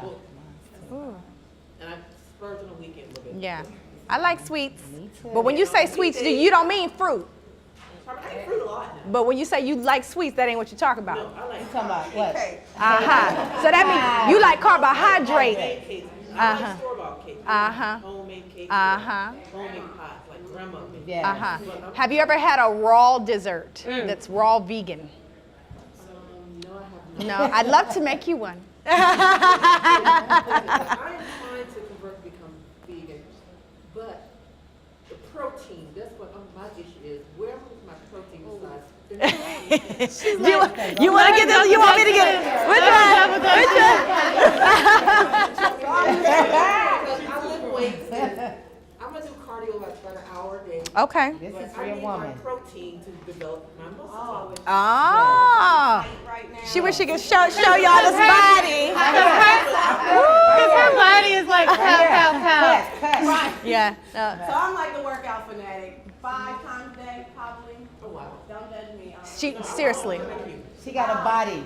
But it, I don't know how she does like, that. the protein I is don't. the It's absolute remarkable. myth. I- Literally, I- I do it's- it on it's her purpose, sex drive. just to kind of shit on people. It's Because connected of directly. that aspect, like it's full ego when that part comes out. I'm just unapologetic. Lots of workout. Yeah, very unapologetic. No. When it comes down You to know that she protein is. aspect, especially with, being a not meat eater, I got fit strictly vegan. And then I cut out processed foods and then I cut out GMOs, and then I cut out fine, enriched, anything that I thought, just to see, to debunk all the myths and look like it. So when it comes down to the protein aspect, we don't eat animals that eat other animals. We eat animals that eat plants. So I'm gonna just eat what they eat and not eat them. I don't like, the middleman. I'm gonna go straight to the source.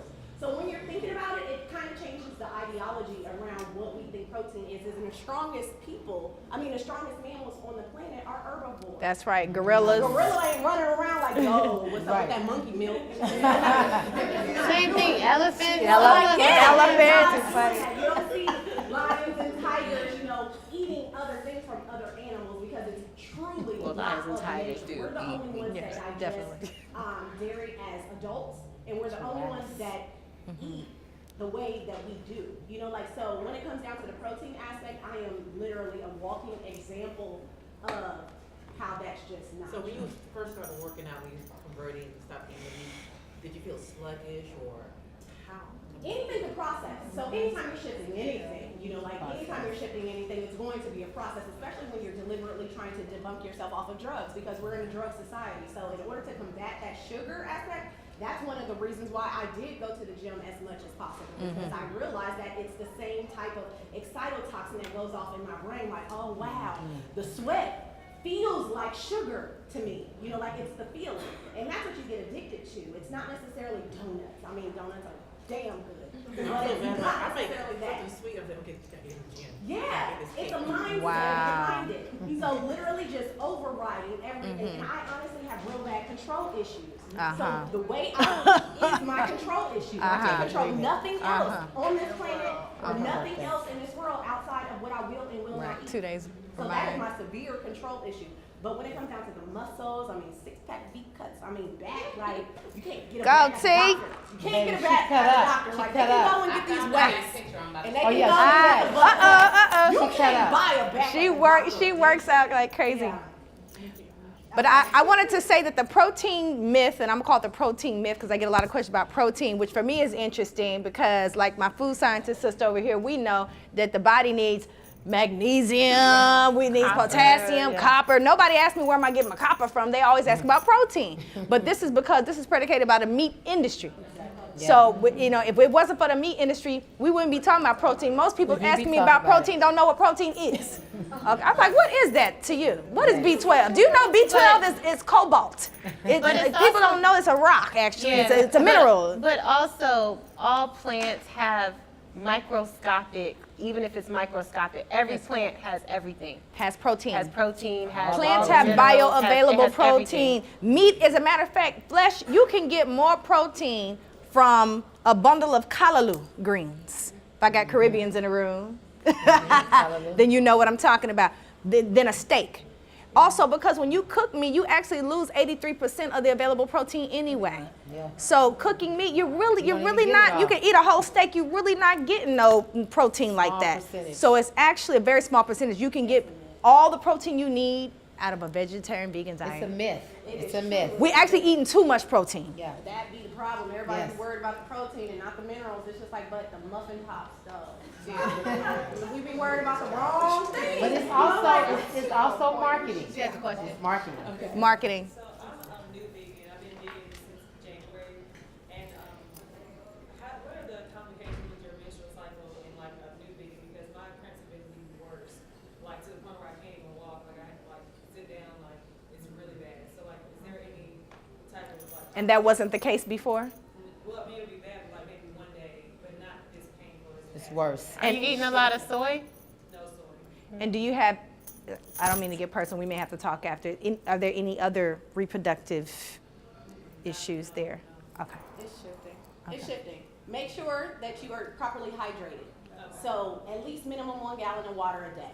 And something else that you can definitely incorporate is the mineral aspects of everything. So the super dark, rich, dark stuff. If you want to find a berries. chlorella, which is a really, really good mineral source, that would be awesome. And Dark that berries. also is really great for hemoglobin. Black I'd say cherries, blackberries, black cherries. blackberries, anything seedy. You want the seeds because when you're thinking about your womb, that is what that is. It's a whole bunch of seeds, whole bunch of eggs, whole bunch of reproductive things. So around that time, just be mindful. Eat of, lighter around that time as it's coming. Get prepared for it. I didn't know we was gonna do it so cold turkey, now let me just cut everything out, that was raw. Oh yeah. You And messed up. and also Also, too, you know, like I know that we're focusing on what you put in your body, but again, like B says, you got to focus on What's the going outside on because the you know your outside. organs are linked on your your- face. yep. So this area down here, right below your nose, is your reproductive female organ. So you got to make sure what skincare you're using. I recommend E-Refresh. Yeah. Yes. Or what you're Yeah. putting on her You have to vagina. make sure what and her you're putting womb. on your body too. What's that? What is it? Kills. Kills. Oh, yeah. Not the cleanest. Not the cleanest. It's Not not the definitely clean not the ingredients Not to the tell worst. you that right there. Definitely not the worst. E-refresh.com. Uh-huh. And then and I didn't have a question, I had a comment, and that is you guys are amazing, first of all. Thank you. Thank you. Ladies.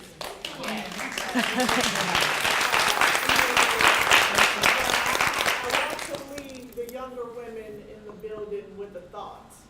Anybody have breast cancer? All right, amen. Anybody have cervix? Ovarian? Amen. So how much your product costs? I had 19 fibroids, 3 golf balls. I have had a partial hysterectomy. How much is your product?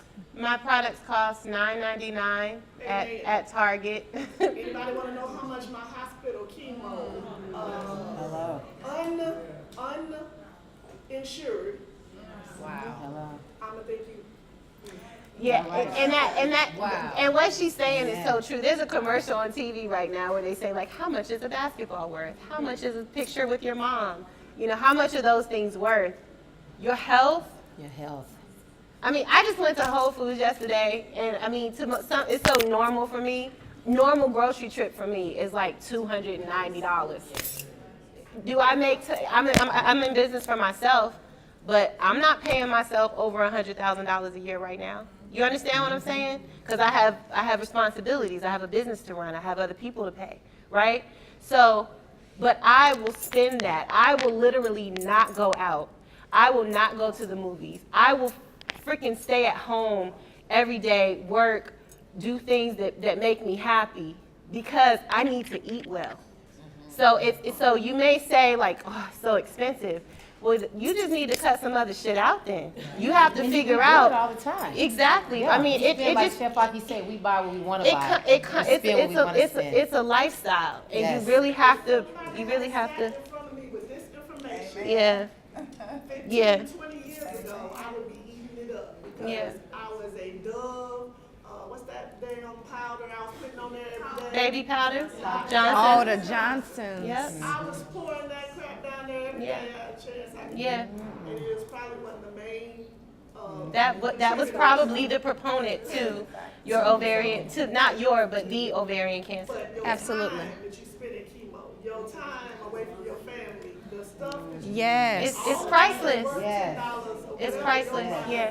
Yes. And Questions, and we're gonna wrap it up. I just want, can I say something real fast to you for the pads? Not even, I mean, yeah, we're supposed to be pushing our stuff, but don't take this as me just pushing my products on you. But I have like testimonial after testimonial about our pads. They're chlorine and pesticide-free grown cotton. They're not organic, but the only reason why I didn't do organic is because I would have made it so that the average customer could not buy my stuff, right? The average customer may not be able to spend $10 on a pack of pads, right, or a pack of tampons.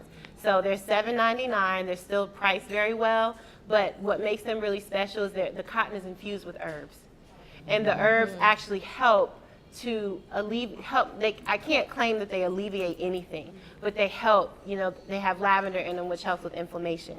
They have rose in them, which helps with blood circulation. You know, they have mint in them, which is cooling and antimicrobial. So like, Wonderful. they're really fantastic. They really are. And they, Time I used them, I was like, It was tingly, right? but they're gonna be they're gonna be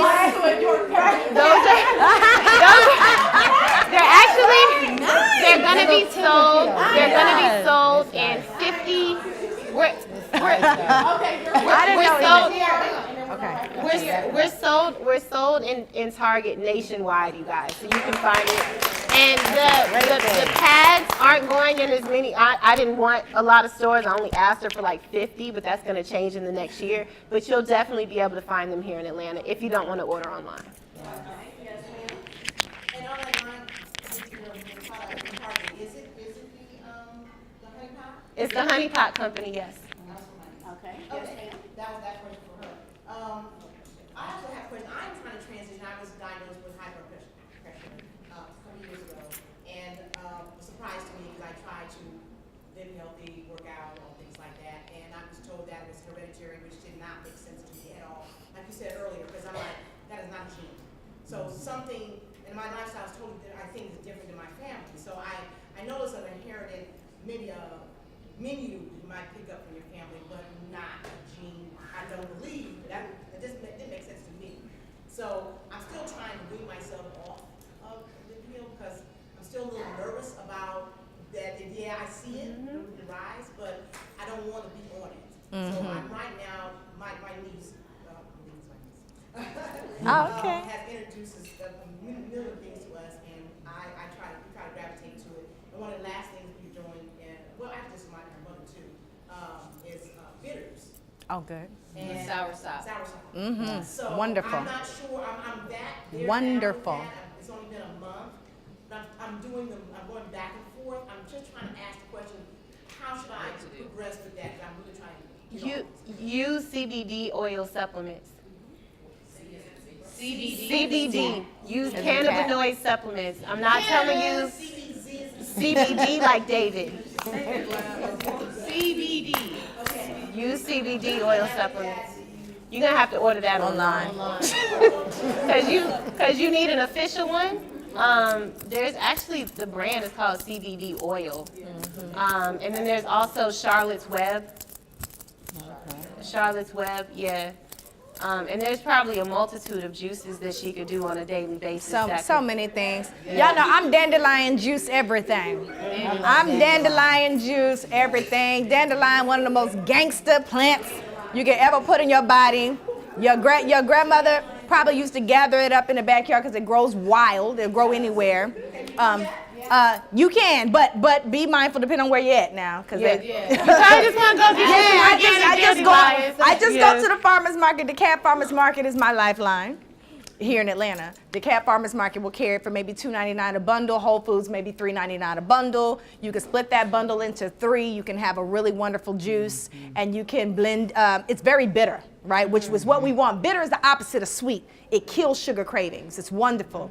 So if you have that carb addiction and sweet addiction, bitters are wonderful. So it's gonna, the dandelion, you can juice it. If you don't have a juicer, don't worry, blend it, put some water in it, strain it, okay? Don't let that stop you. Throw some pears in there, you throw some cucumber in there to water it down a little bit, throw some ginger and lemon and lime in there, okay? And drink that as much as you can, especially if you're dealing with things like high blood pressure, diabetes, dealing with reproductive issues. Dandelion is wonderful for reproductive issues. So definitely, that's my go-to is always dandelion, but of course there's things like sea moss. You can find that on my website, GoChefAki.com. Sea moss has 98 of the necessary 102 minerals that the body needs. It has 98. So most of us are very mineral deficient. And a lot of our issues come from that. So sea moss, my Caribbeans know. We got a lot of secrets with our tropical, we're tropical people, and a lot of the secrets are there. So my products come from the Bahamas. Chef Aki. So GoChefAki.com. You can find AHKI, GoChefAki.com.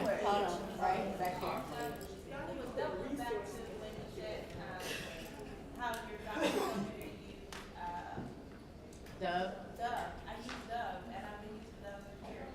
But I put it, you said you use peppermint soap. Not down there. Not down there. I use honey pot soap down there. Use the honey pot soap. On fire. Not peppermint. Do not do that. Dove soap, which I've been using for years, and using peppermint soap. What would you suggest down there? I would suggest Use using honey pot. For down there.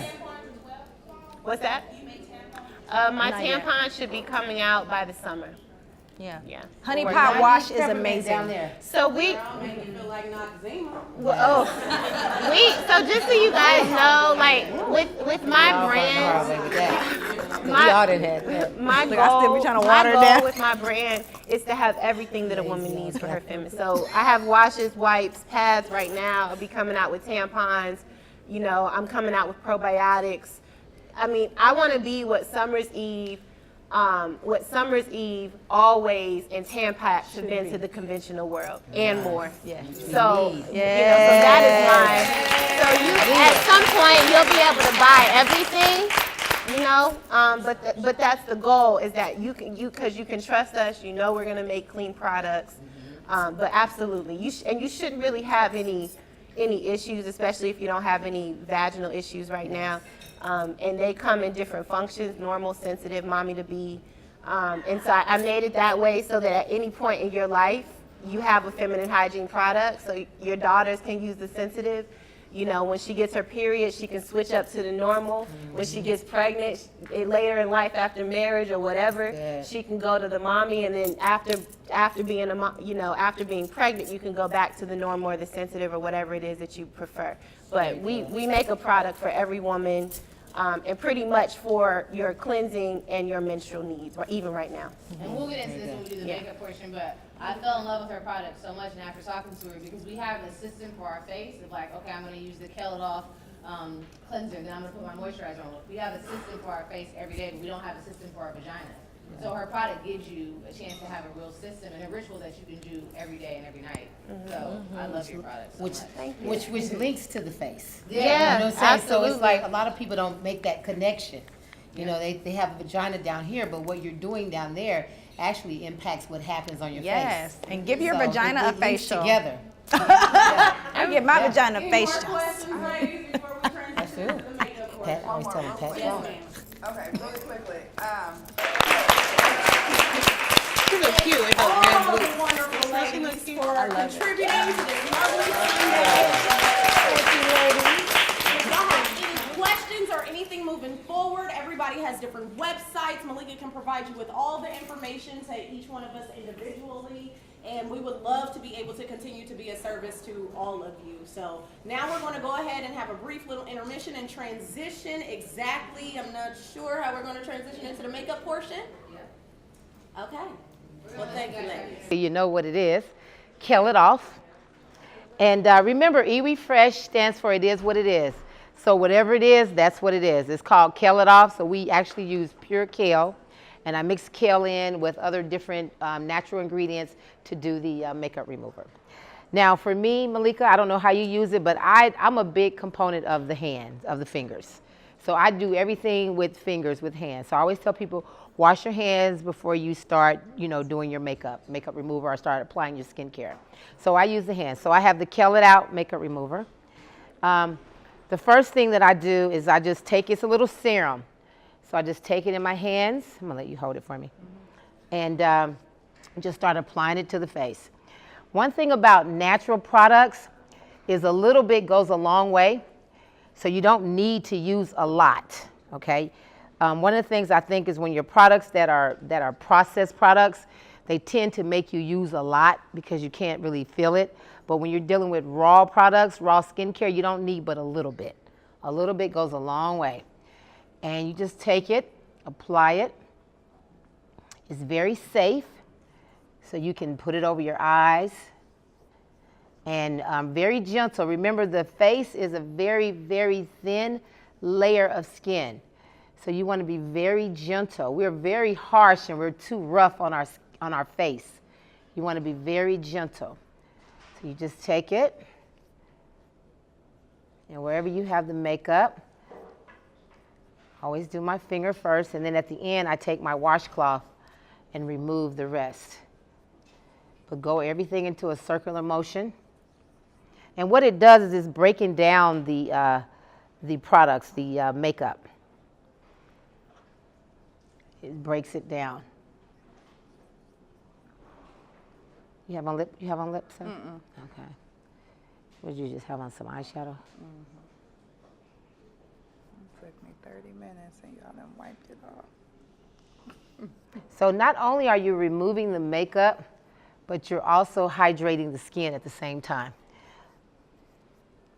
So a lot of times the makeup removers that are out there on the counter are full of alcohol and different type of other chemicals that are toxin to the skin. So once you put it on your skin and you just go into a circular motion, then you take a washcloth and you just kind of pat dry it off. Do not be very, very, very gentle on the skin. Remember, this is a very thin layer. This is probably the thinnest layer of skin on your body. Your body is a different texture. Your face skin is very thin. So you have to be very delicate, very delicate. So we're so harsh to our skin, but you really want to be very delicate. So when you use your washcloth, you kind of pat drying, moving it off. You don't want to be so harsh. And if you don't use those different extrinsics like, I don't know, I don't even use them anymore, so I don't even know what's out there, but they're full of alcohol. Seabreeze is definitely one of them, thank you. And it's got a lot of toxins in it. And what it does is it over dries the skin. A lot of the cleansers and the makeup removers, they have so much toxin that they over dry the skin. So they take our natural oils out of the skin, which causes the skin to dehydrate. And it's okay to move underneath the makeup, around the eye. But remember now, your face is very thin, but around the eye is even thinner. So you have a thin layer, and then around the eye is even thinner. So anything you do around the eye, you always want to be very delicate. Always pat dry, always pat, never pull, always pat.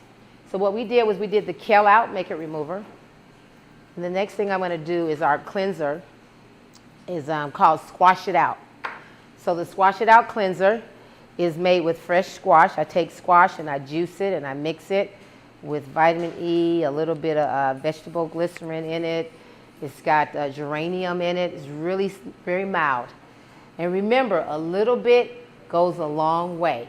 We've been taught that our face has to be covered with products. And that doesn't necessarily, you don't have to do that. We don't have to see the product for it to be removing. Okay? So on the cleanser, again, everything is in a very circular motion, very delicate.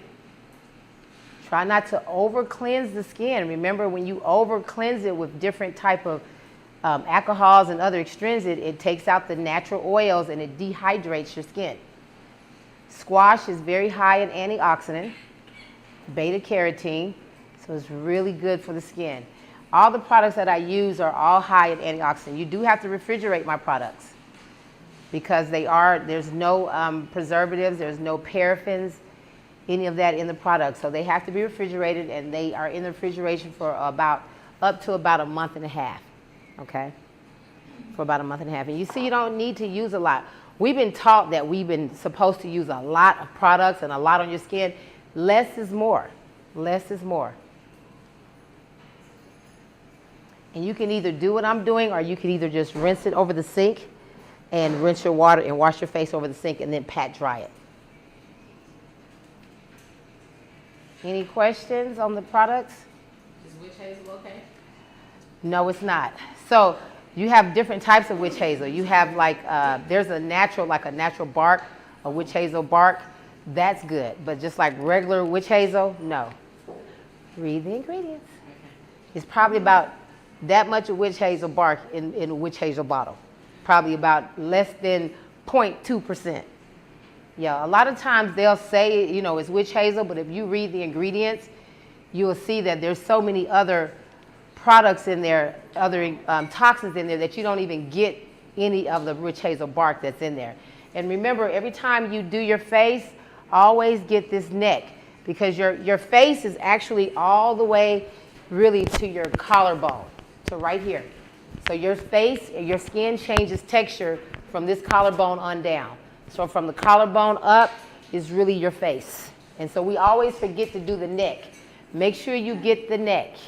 Always get your neck. Was there a question? Yes. Charcoal bar. Charcoal is good, but it depends on, I mean, if it's in a bar, it depends on what is in the bar. So you got to remember, now I use charcoal clay, and you can make a mask out of charcoal clay because it's pure. But remember, when you're using the bar, remember the more you lather, the more toxin you're getting. So you got to remember when you have these bars on leather. Christina? I was just going to ask, what's a good natural, I guess, ingredient you can use to tighten? Because I know I'm about to be 45. Right. And like, it's getting a little wrinkly. Right. And I'm like, what do I do to keep, you know? So the main thing is moisturize. Moisturize, I mean, we cannot skip moisturize. As you get older, you cannot skip moisturizing. You need to moisturize day and night. And that helps keep the skin tightened and keeps it moist because the elasticity, as you get older, your skin is going to, the elasticity gets where it doesn't pop back. So moisturizer is very key. A lot of times people skip on that moisturizer. You got to moisturize day and night. Aloe vera is a great tightener. That's a natural home remedy. Pure aloe, the plant. Not some aloe in a jar that somebody said it said aloe vera. Because if you read the ingredients, it's aloe vera. You're probably getting about 0.2% of aloe vera, if that. I always go get the plant, get the aloe plant, cut it open. You can take the aloe plant, cut it open, and you can just apply it to your skin. You can do it every day. I do it at least once a day. Once a day, it's part of my regimen. So after I cleanse, I take my aloe and I put it on my face. Another home remedy is avocado. That's another tightener. Pure avocado. You could just get a regular avocado from the grocery store, organic. Get organic, pop it open, take out about a teaspoon of it, put it in your hand, put it on your face, and let it sit for about good 10 minutes and rinse it off. These are just straight back to the basic home remedies that your skin loves. Pure aloe and avocado. If you put that in your regimen at least maybe twice a week, your skin, you will see your skin just radiant. Because avocado is a natural moisturizer. So it actually moisturizes the skin. And then the aloe vera helps tighten. But you got to rinse it off. You got to rinse both of them off. Same like, how do you feel about like sunscreen? That was a question. Somebody asked me that earlier. I like to lay out. Yes. But I'm scared. Sunscreen is one of the most hidden toxin products that are on the market. You know, and if you notice, we don't really get a lot of skin cancer because we don't really use sunscreen like them. Sunscreen is not good. We do have to protect our skin though, because we feel like the melanin does protect us to a certain barrier, but we still have to protect from those ultraviolet rays because they are damaging to the skin. So the number one thing is moisturize, and it's the right moisturizer. So 14 Karat Glow, the reason why I made my 14 Karat Glow, which is what we're going to put on her skin next, which is my top seller, I do carrots, because anything with beta carotene in it is a natural sunscreen. So beta carotene, carrots, squash, kale, a lot of them are high in beta carotene. So anything that's high in beta carotene naturally is a great sunscreen. Aloe vera is a great sunscreen, but you have to make sure it's mixed in with something because you know it's kind of sticky and it's like real pasty. But if you're going to be laying underneath the sun, you can take some aloe and probably put it on you, you know, for that minute, but you need to rinse it off. But it will help the barrier of the sun. But just great natural raw moisturizers is really what you need. Okay, sunscreens that are over the counter are full of toxin. And they're like double toxin because they have this extra stuff in there. So I don't recommend those on your body at all, and definitely not on your face. Remember, the face is a whole different world than what's going on your body. Your skin, so you got to take care of your skin all the way around, but this is a much thicker texture, and you don't have the organs that are linked right here, but you do have the bloodstream. But on your face, you have organs, and I think Melissa has posted a couple of times, but like right here, I was telling the young lady in the back, right underneath here, underneath your nose, this is your female organ. So right here is always your female organ. This is your hormone area. So anytime, especially young girls, when they're going through puberty and they'll break out right around here. Females, when we're getting off the pill, birth control pills, or any type of hormone type things we have going on, it happens right in here. And it goes to show you how the power of your body is linked to your organs, because you know, a lot of times when you're on your cycle, you'll get this pimple that pops up way up here. So your cycle is happening down here because your wound is here, but you're getting a pimple up here. And you know, as soon as your cycle is over, it goes away. So that just lets you know how your body is connected. It's a system. So your cycle here, you get a pimple here. It's once a month. That just lets you know how your skin is sensitive to your organs. So you have your female organ here. The other area here, this is your stomach. So this is your stomach area. So a lot of times when I'm doing facials, I can kind of tell by people's diets or what's going on, because they'll be breaking out here, which is their food. And then here, up here is your intestines. So you got your intestines here, and you have intestines right in your chin too. So I have a lot of people who break out, a lot of teens break out here, break out on the forehead, and break out on the stomach. So you got your intestines here, and you got your stomach here. So that's where your food travels. So a lot of times you can tell what you're eating is how your skin is reacting. And then underneath here is your kidneys. So right here is your kidneys, and this is your bladder right here.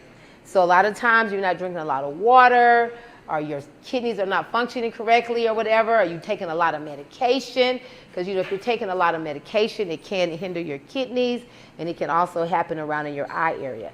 So that's why the face is so important, that you guys got to pay attention to what you put on your face, because it is linking into your organs and it's linking into your bloodstream. So this is the last one. Here's the 14 Karat Glow. Malika swears by this. I don't know if y'all saw our video. The video that we did. Now, she did a new one on me. She says she uses her 14 Karat Glow for her butt and her breasts. Let me say why. So all of her products you have to keep in the refrigerator, because if not, they're going to go bad. Yes. When your products are going bad, you don't want to waste them. Booty. She's like, booty. I love it. I got to do a commercial on that. I love it. Carrot on the booty. So this is 14 Karat Glow, and as you can see, you don't really need a lot. See, one thing about it, when you start using raw ingredients that are not processed, you don't have to use a lot. You don't need to use a lot. So use a little bit. Do not do your moisturizer like this, okay? Because no dots, because it doesn't move distributably and it clogs pores. So no dots. The best way to use it and to get the most out of your moisturizer and to get it all the way over your whole entire face and your neck is to put it in the palm of your hands and rub your hands together, okay? And you rub your hands together and then you just apply. You don't need a lot. Remember, less is more. Make sure you get your neck, go up in an upward motion. And because I rubbed it all on my whole entire hands, I still have product all on my hands.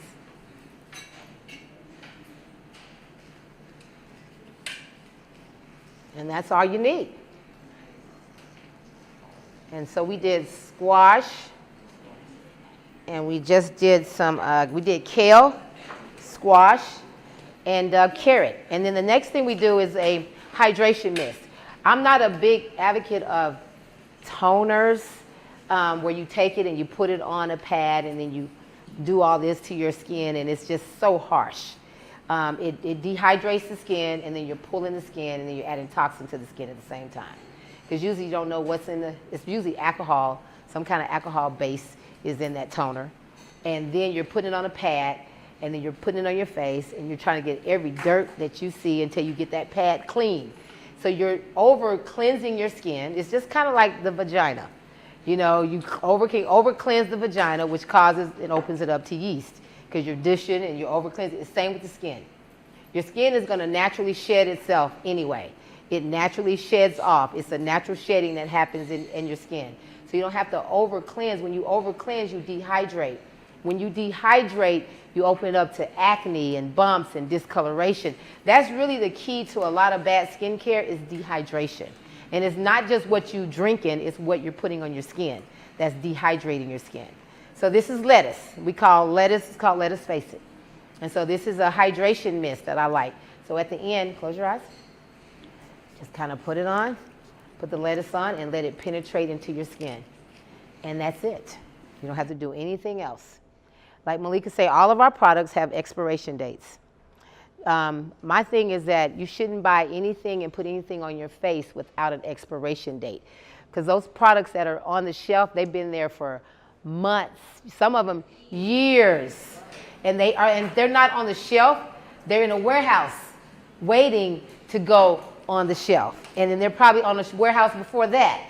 So they've been out there for years. So if they say it's natural, how natural can you be if you sit on the shelf and still nothing happens to you? I mean, it's still good. It doesn't get bad. It doesn't get mold. Malika will tell you, when it gets mold, you can smell it and you got to throw it away because it's real. It's real. So, you only can use it for a couple of months. If you keep that carrot too long and it's not in the refrigerator, it's going to start molding. It's going to start molding because it's food. So it's food. So it's all raw. So my thing is, make sure you prep the canvas. So now that Malika's going to come in and do her makeup, she's all prepped. So that's it. She's ready for her makeup. She's got, kale and squash, carrot, and lettuce. Her whole veggie pack. Yay. Yes. Thank you. Feels good? It does. So I was, for some of you guys that don't know, I work on Being Mary Jane. It's over. It's a wrap. The show is done. But we were filming in Atlanta in Castleberry Hill. And sometimes we have like hour breaks or 30-minute breaks where we just kind of walk away. And I'd walked away and found Iwi Fresh. And if you've ever been inside of there, some of you guys have, some people haven't, but it's like a little jungle oasis. I was so happy because I'd been working for like 10 hours, bored out of my mind.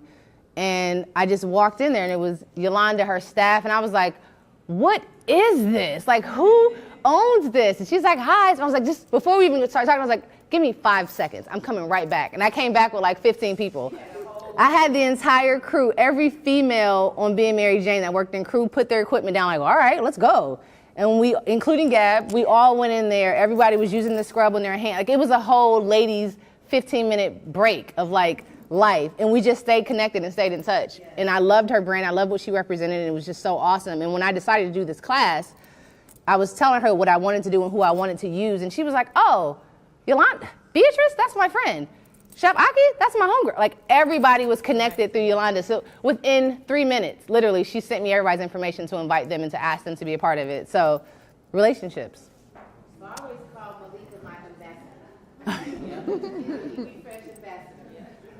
I tell everybody about it. And I was, you created a cream for one of my clients. So I was working with Kelly Rowland, and if I work with people often, I leave the carrot moisturizer and the toner in their refrigerator because I'm at their house all the time, or I need to do their makeup, so I like to have it there. And Kelly was like, well, did she ever do anything with roses? Because I was telling her about Yolanda and how she makes everything. I'm just so, like, when I talk about her, I get excited, like, blah, blah, blah, blah. So she's like, well, did you do anything with roses? And I was like, well, I don't know. I was kind of nervous to ask Yolanda, like, well, my client wants to know if you can make something with roses. She has moisturizer on, right? Yeah. We did that. Okay, cool. And Yolanda was like, yeah, I could do that, easy. So she made this cream that was infused with roses and beets. Rose and beets, and it was amazing. I gave it to Kelly. Kelly talked about it to Essence, Glossier, Italian Vogue, a couple other like big publications, like, oh my God, I love this cream. It's helping my eczema. So now there's a cream after Kelly called the Rose Beets Cream. So if you guys go there, try it. It smells so good. You won't smell like a lot of people because a lot of people just don't know to even ask for it. So yeah, if you, eczema, yeah.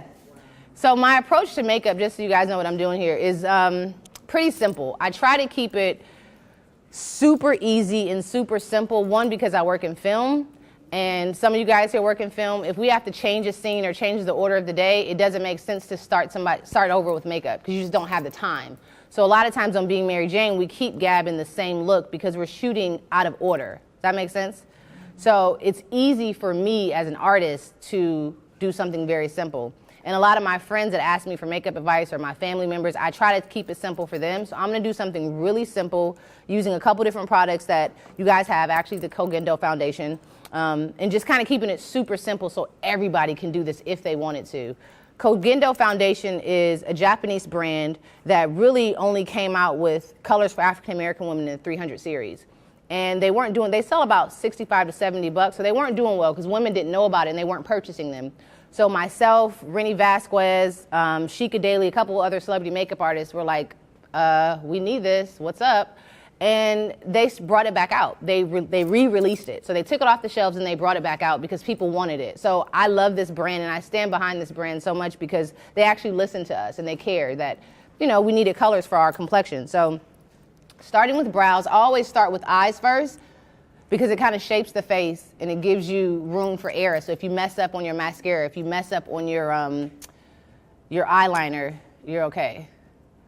Rayonda, are you recording? You're not supposed to. That's my friend Rayonda, guys. But this is my friend Lauren, too. This is my model. Lauren let me do her makeup when we were like 13, 14, 15, 16. Before I became a celebrity makeup artist, I would use her. And I'm so happy you're here, Boogie. No problem. And she still calls me and asks me for makeup advice. So if you notice, her brows are kind of really full in the center, so we're only going to fill at the end of it. And I like to go with the person's natural brow. So this is spiked. It's a pencil. And we're just going to fill in only where it's needed. When you start to overfill is when you really start to have problems. And some people like cream, some people like powder. I like pencils because it gives me more control. And again, a lot of my work is time. I'm always like on a crunch time. You have an hour, you have 20 minutes, you have 30 minutes to make magic. So I try to find products that are easy and that allow me to move pretty fast. So I'm just doing strokes upward right in here. And the more upward the strokes are, the more it mimics hair.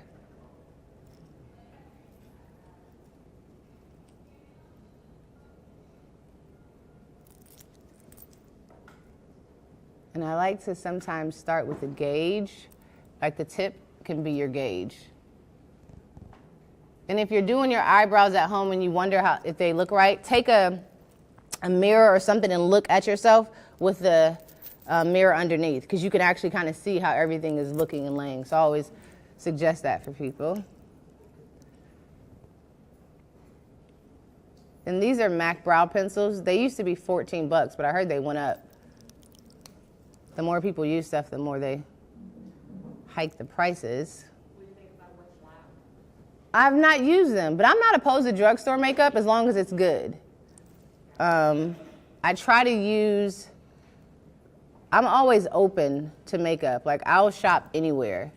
I have makeup that's 99 cents to $300. It just kind of depends on what it is. I don't skimp on foundations because they're just really important. And everyone doesn't have to use a foundation. If you're a person that doesn't like a lot of makeup, you can use a concealer and a bronzer and get your life and have a good time. You don't have to use a foundation. But I say if you just want to show off and have date night or have a meeting or something like that, then add a little. So I'm following Lauren's natural brow. She has a few strays. I like Tweezerman. A lot of people use Tweezerman. Tweezerman is really good. They have a couple different They have a couple different types. This one is the pointy type. They have one that's slanted. So if you need to get in there in any of the areas, guys, Tweezermans are really good. Just saying. So I just pluck a little, only what's needed. I like thick brows. I'm not a thin brow girl. So I only literally pluck what's needed and when it's needed. And talking about the health transition, I literally was never into trying to eat healthy or trying to go green, any of that stuff. Like I was chicken wing, everything. But it changed my whole approach when I started working with actors, and their face, me doing their face every day changed how I did makeup because I was seeing them transform before my eyes. So the dark circles, the puffiness, everything just started to leave. So let's get that together. I spend a lot of time on brows too. Just try to make it as nice as possible. This is a trend that a lot of people were like upset about and mad and like, oh my God, it's too much. So I still love it. I think it's all in how you do it. So I take a color that's really similar to the person's complexion or slightly lighter. This is I'm a mixer too. So these are warm colors. This is like an NW. And I'm just gonna take it and just kind of shape what I just did to start the process. I go with the lighter slightly lighter color towards the end. And I just almost like shape it. But if you go with the light color, you end up getting that light eyebrow, fleeky look that people like complain about. And I also use my fingers because your fingers are warm. Your ring finger applies the least amount of pressure. But I just really, really like to blend it and use this as my eyeshadow base. There's a lot of companies that have like eyeshadow bases as their like products. They're cool, but again, this is just something that you can use all of your products for kind of one thing. Does that make sense? My sister always says like, how much is it gonna cost me? Because when you're telling people like, oh, go buy a makeup kit, well, how much is it gonna cost me? So the whole point is using something that you can get multiple uses for. So basically you could start your makeup kit for under $150. And again, I'm only going to the outer portion, and then I'm just blending with my finger. I use both.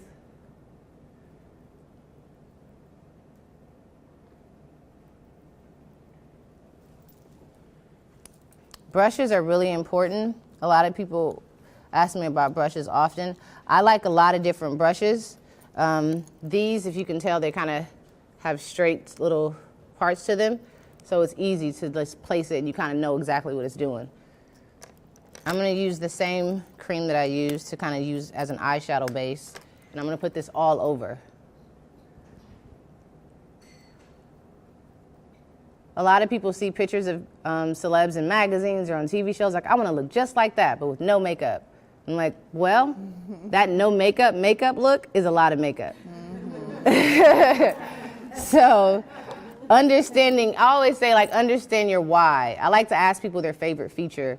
Like, what's your favorite feature? Like, what do you love about yourself? And that's really hard because some people are like, oh my God, that sounds vain. But no, like, what do you love about yourself? I didn't even ask you. What do you love about yourself, Boogs? Eyes.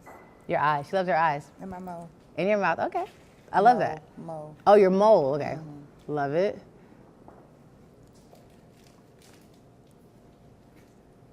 So we'll start there. So this is a Tom Ford.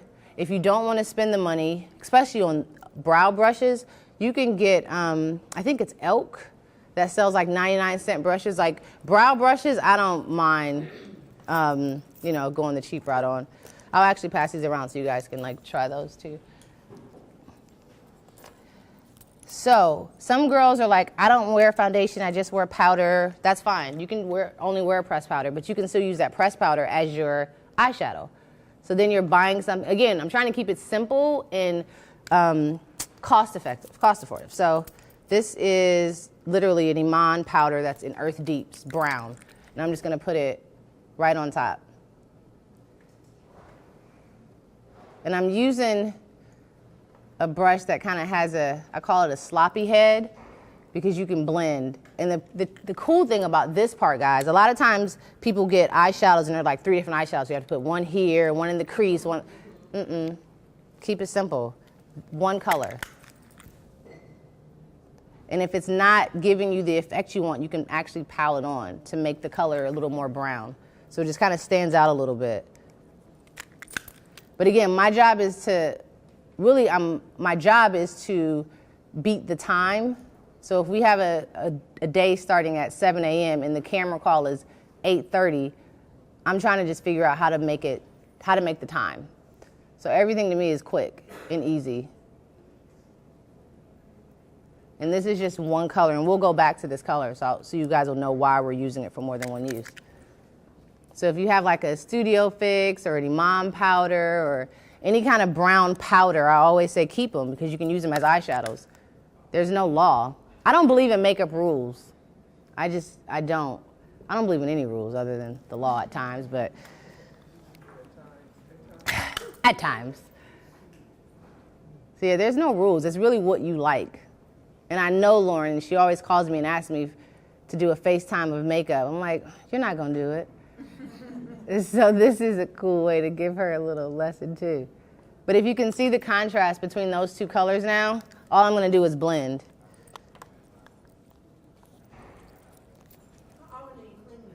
And Sufi, you're responsible for the brushes. I clean my brushes every night when I'm on a show, I have specific brushes for the talent. So for Being Mary Jane, I have, we use about maybe 12 or 13 brushes, and I keep those in the trailer, and I just wash them every night. Because not only am I responsible for the look, I'm also responsible for their skin. So if somebody breaks out or if something's going on, you know, people are gonna be looking at me like, what didn't you do last night? And it's just not a good feeling. It's not a good feeling. I actually had a client just break out recently, and she's like, oh my God, what's going on? And I was like, wait a minute, didn't you have fries and a hot dog and tacos last week? Like, girl, don't put it on me. Like, it's not me. We have food trucks at work, so when we're about to wrap a show, they bring out food and all kinds of cool things, and I'm like, no, you were at the food truck. And she was like, oh my God, and my cycle's coming, and they were all right here.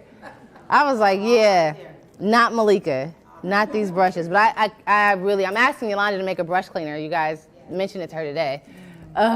Because it sucks to use great products like this and then you have to use a strong brush cleanser, but it's coming. Yes, it's coming. So what do you wash with now? Right now, I just use, well, actually lately I got some rosemary shampoo from Iwi, so I've been using that, but if I don't have that, I just use Dawn dish detergent soap, and I know it's bad because it makes my hands white after I finish. So I just rinse them really, really, really, really good. If I don't have, Dawn is really what I use when I don't have anything. If I have my choice, I just keep Dr. Bonner's, which is the same thing we were talking about for your body. I love that one. I buy that a lot. But every now and then I'll like run out and I'll be like, oh man, I don't have it in the trailer. So this is really the eye. I'm just blending. I'm now trying to make sure that you don't see the difference in this part and that part. And if you see the difference, it's good to just use your finger, use a ring finger, and just kind of blend, blend, blend, blend, blend. You can never blend too much. Someone taught me a long time ago, if you blend too much, add more. And I'm learning every day. I still learn makeup. I learn so much from different people that I work with. And I'm fortunate that a lot of people that I work with have worked with some of my favorite makeup artists in the world. So they'll give me the tips. Like, okay, well, have me do this. Look up this way or do this. I'm like, oh, okay, I'll try it. So I stay open. And again, this is a flat brush, and it just kind of gives you the freedom to go all over. I used to work for MAC when I was in college, and I got fired. It's all good. It's all good. They didn't know what they had. But I really got fired because I didn't want to sell a whole bunch of products that people didn't need. So at the end of the day, it was like, how many things you sold? I was so excited. Oh my God, I sold 7 products today. They're going to use them forever, and they're going to come back, and they're like, oh, we wanted you to sell 20. And I'm like, well, they didn't need 20 things. So I'm always thinking of a budget. I'm always thinking of like what makes sense for people. I'm sure Mac wants me back now. Right, I ain't going. So we did that one. I'm gonna add a little bronzer. Again, this is something that you would use on your face too. So, and I'm only adding this to give her a little more depth. And I'm just putting it right at the end. Not necessarily the corner, because sometimes you start to see that line when people try to do the, just the corner. I like to pull the brow up too so you can really see what's going on. Actually, while I'm talking about MAC, they recently called me and sent me makeup for the show, and it was really cool when the lady called me. I was like, you know what's so cool about this phone call? I got fired from you guys 10 years ago. And the fact that you're sending me product on a film, if you told me that day when I got fired, on my birthday, I got fired on my birthday. If you would have told me 10 years later Mac would be sending me makeup for working with Gabrielle Union, I would have laughed in your face. Now I'm like, it's cool. So if you guys have ever been fired, it's part of the process of greatness, I feel like. It is. I got fired on my birthday. And then I had to go back because my boyfriend sent me flowers. So they called me like, you got some flowers here. You know how embarrassing that is to get some flowers and you got to walk back in? That's like the walk of shame for real. But I walked out. You know what's so funny? I told myself, God, I'm so hilarious. I was like, you know what, Malika, you walk in here with a smile and grace and you receive these flowers like it's an award for being the best makeup artist. That's what I did. I walked in there so happy, like, guys, I got flowers? Cool, thank you so much. So good to see you guys. And everyone was looking at me like, You just got fired. I'm like, it's cool. Don't worry about it. God's got me. So I'm going to take mascara. I don't have a favorite mascara because I learned that a lot of the formulas are the same. So sometimes I buy $3.99, sometimes I buy $50. Just kind of depends on the person. This one is a MAC Zoom Lash. My approach to mascara is it's literally the same formula. The brushes make a big difference to me. And I'm only doing a strong coat and pushing up because I'm going to put a lash on. So you don't have that separation of where the lash is. How many people wear lashes in here? A lot? Oh, great, great, great, great, great, great, great, great. How do you put them on, or what do you use? Lash glue, okay. Nobody uses hair glue, right? No. Good. It's okay. I mean, I used to. No shade. It was really bad. I didn't know, though. Let me see this way. Yep, cool. I want to blend this down just a little bit more.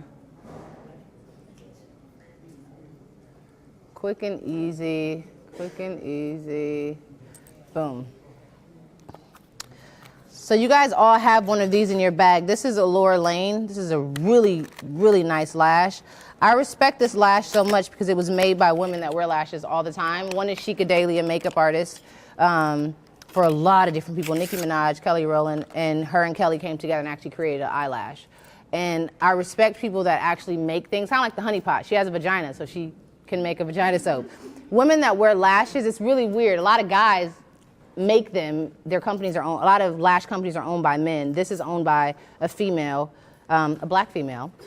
And she literally, this one is EL09. So if you look at the beginning of it, kind of gives you a subtle push, and then the end of it kind of flutters everything out.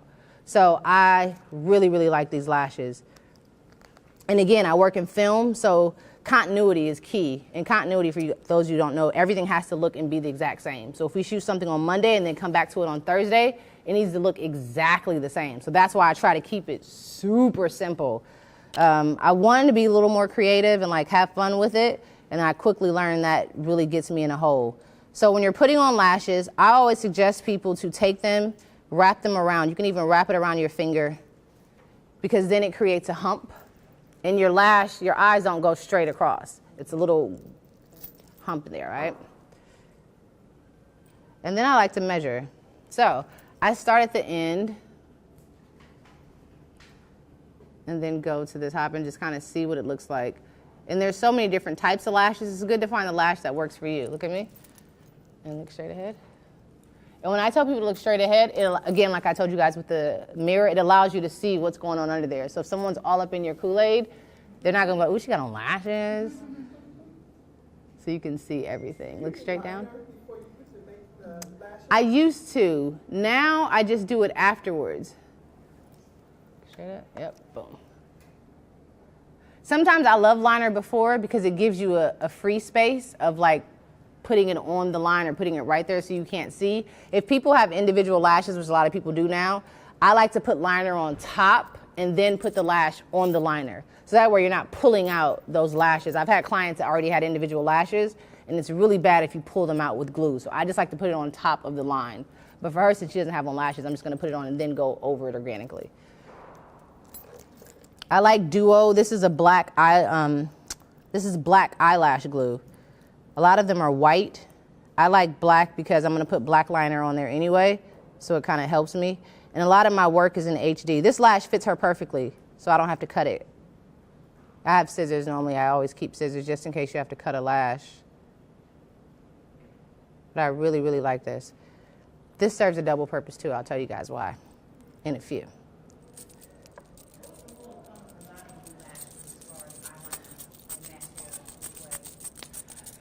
It's all a matter of preference to me.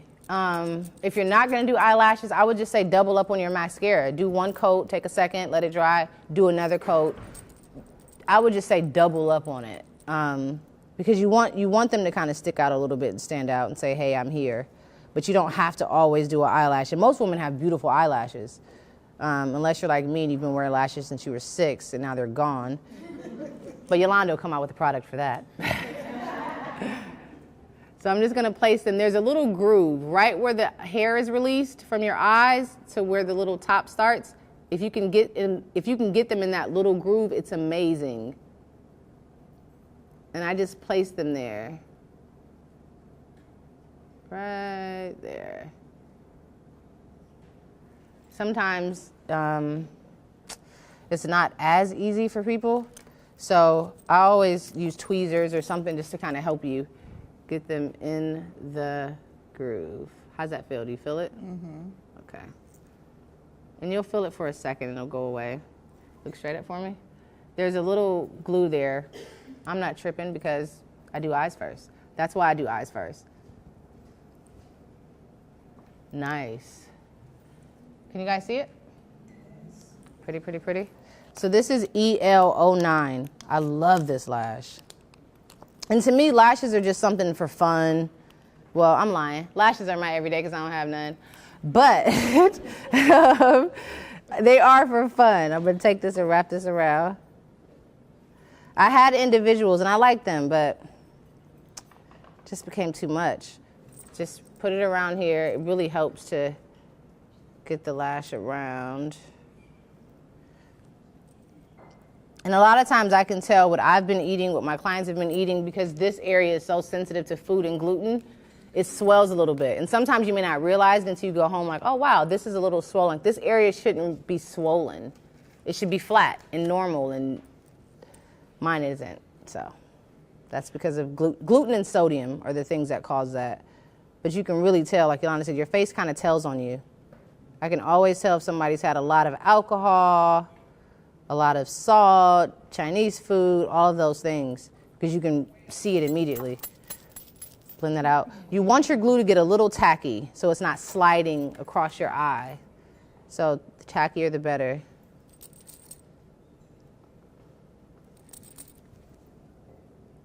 And start at the end and just place this right here.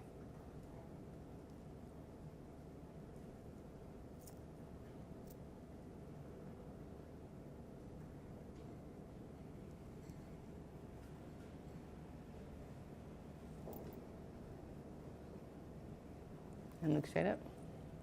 And if you make a mistake, I know a lot of people make mistakes in their makeup and they get so frustrated.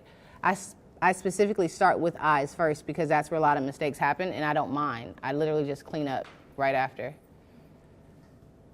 Okay, let me see. Look at me. Nice. I'm gonna fix this a little bit.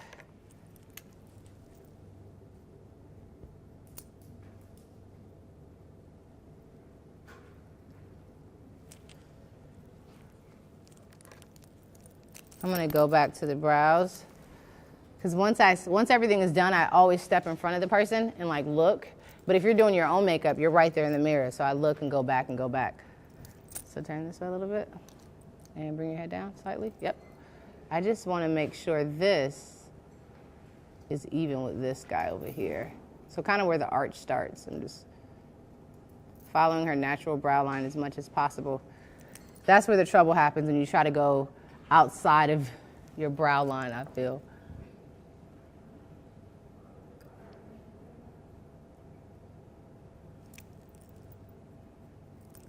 And if you're a person that doesn't like a lot of makeup, but you just want a little drama on your eyes, you can literally take this same brown, put it all over, and then just do a liner and smudge it and make it kind of like a smoky eye at the bottom. Straight up for me.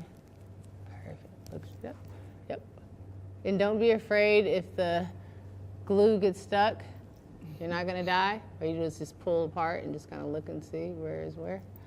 Perfect. Okay. Just kind of makes it just like stand out a little bit. I take a little after that. This is the right one? Oh, this is the cleanser. Nice. There's my jam. Look at her smile. So because I do the eyes first, the eyeshadow falls and all of that good jazz. So I just take a little cleanser, a little moisturizer, and just go right under there and just clean it off. So there's like nothing ever happened.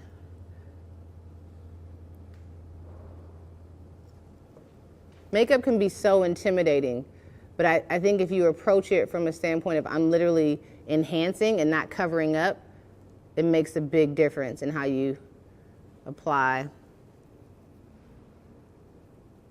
How many people wear foundation in here? Every day or just like often?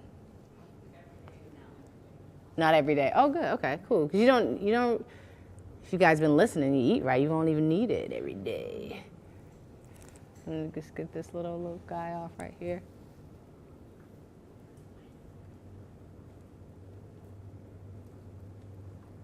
Make sure, and I'm cleaning it with something so gentle, so it's not a bad little thing. Boom, boom, boom. Okay, let me see this. We'll do a little. You want a little eyeliner? Sure.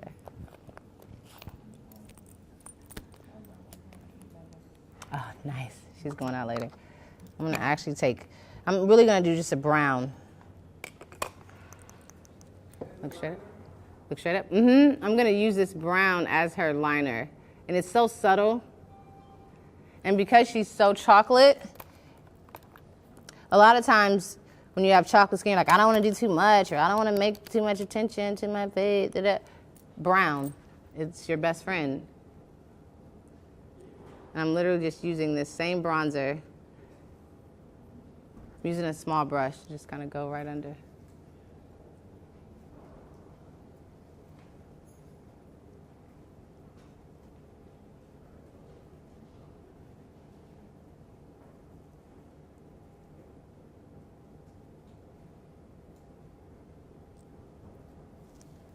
Nice.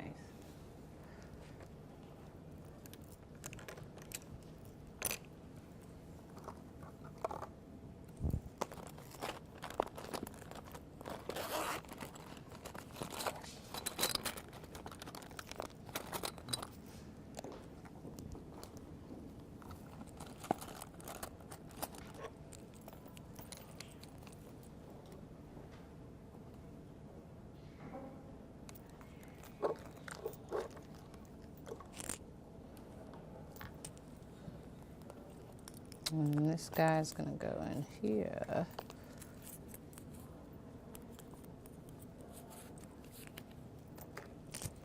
Okay. Just gonna blend a little more, guys.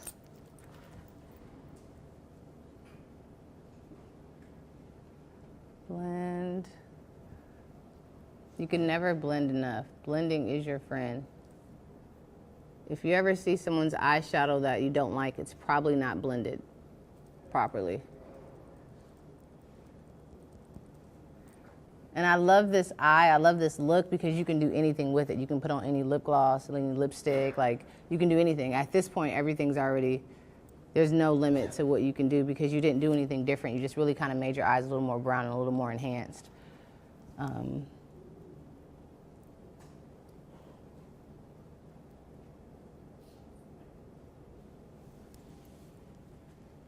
There is a little clip. I don't know where that is. Where's Rockstar? Rocky? There's a melt. I'm missing something. I'll get it. No, it's over there. It's the liner. It's a little book of, it's a melt book with liners in it. I think it's over there. I'll get to it. Let's see, okay. I like to go back over this area in particular because, oh, perfect, thank you. If this is really, really light, people are so turned off. So I always like to make sure that it's blended and it kind of looks like her skin. That's one of the biggest differences when people are like, oh, I do my makeup and it doesn't look the same. It's those little things that kind of give you a little high impact that you don't even think about. This is one of my favorite little pencil holders. This is Stila. This is a really good liquid liner. Liner takes time. I would say practice, practice, practice, but I'm only going to place it right where that lash is. So that way, if someone is all up in your Kool-Aid, they're not seeing where the lash starts. And some people do like a thick line, a thin line. You can do whatever you like. Again, I'm in film, so I try to keep it simple and consistent. And look at me. Yep. Look at me again. Look straight down to the floor.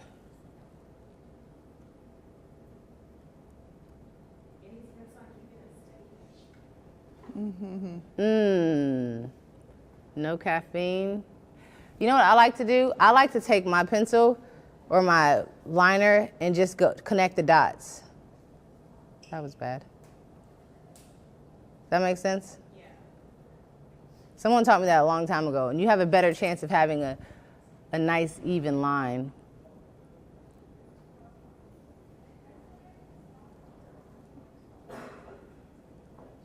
And there's creams, there's liquids, there's so many different types of liners, powder. I like them all. I don't discriminate. Again, my thing is time. I'm always on a time constraint, so I try to do something that's simple. Cute, pretty, look straight up. Nice. And now that I have my book here of goodies, there's one liner that I really like a lot. I keep a pencil sharpener. Pencil sharpeners are good for hygiene too, because we have a lot of stuff that comes in contact with our eyes and we're exposed to a lot. So sharpening your pencil often is really, really good. Oh, that wasn't good.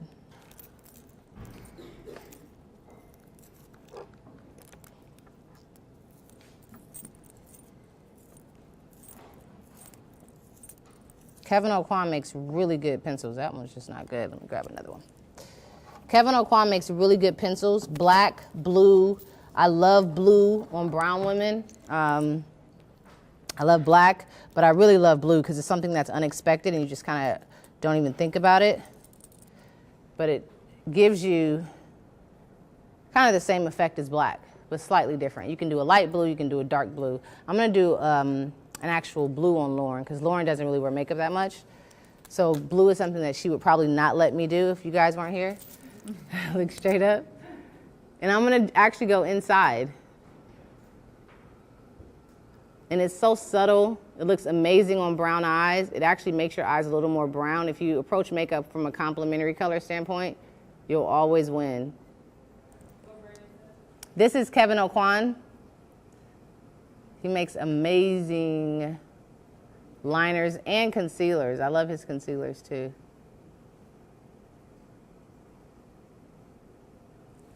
Nice. Ooh, you're gonna be so cute, girl. Put those over there. The blue one is called, what is the blue called? It's called Defining Navy. You said, can they ask those kind of questions, like brands? Oh yeah, I don't care. Kevin Aucoin.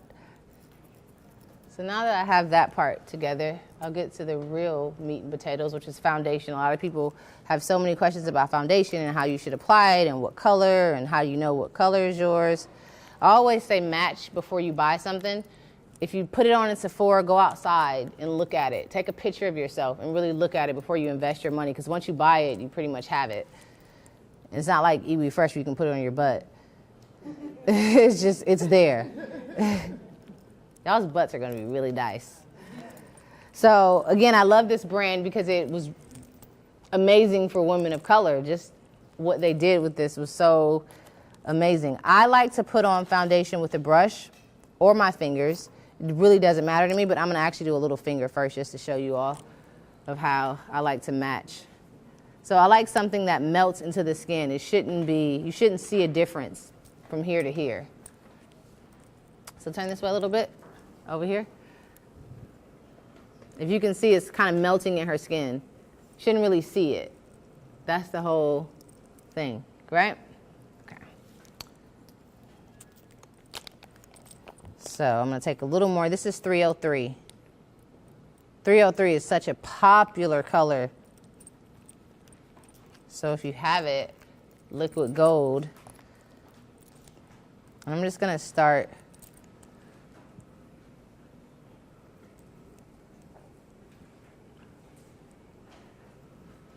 I have different ways to apply foundation. I'm just really, right now, since I'm going for such a natural look, I'm only applying in areas where I feel like it's needed. And it's just a little bit, and I'm just kind of fluttering the brush, just back and forth, back and forth, back and forth, back and forth, back and forth. This one is just a MAC foundation brush. And you know the foundation's really good when it melts into your skin. And if there's anyone in here that's really light, like fair, in Kogendo, you would be like a 003. I've used 003 on Lauren London, and I used 302 on Kelly Rowland. I used 302 on Gab, 301 on Janelle. Like, it kind of depends. But every foundation is different. The thing that's consistent is the undertone. No, I like primer sometimes if it's needed. Like if I'm working for 15 hours, I'll probably apply a primer. Or if someone has some skin that has some challenges with staying or lines or, you know, age, because I have to do everyone. I don't just do celebrities. When people say like celebrity makeup artists, I'm like, no, because I've done people that you don't even know. So I do any and everybody. So sometimes if a person's a little older and there's some wrinkles and lines and just some challenges there with makeup that's going to seep into those lines and wrinkles, you want to kind of put a primer on it. But Lauren's young and hot, guys. Her skin's tight and right now. Going to be even better after she goes shopping from all this information she got today. So I just like to put this, and I only use really, really a little bit. Essentially, you guys could do this in like 5 minutes. That's the goal. Sometimes people put concealer above the eyebrow. I'm not going to today because we're not really doing an intense look. It's just something really simple that anybody can do. And look straight ahead. How's that look? You guys, can you see? Can you tell that it's blending in really nice? So once you got it to a place that you really like, some people like to use foundation for their concealer, and some companies actually have concealer foundations. Because some of you have 302 and 303 or 301 and 302, this is a 302, and I just want to show you the color so you can see the payoff of it. Look straight up for me. Bring your head down and look straight up. If you can immediately see how it's kind of orange and kind of like stands out a little bit.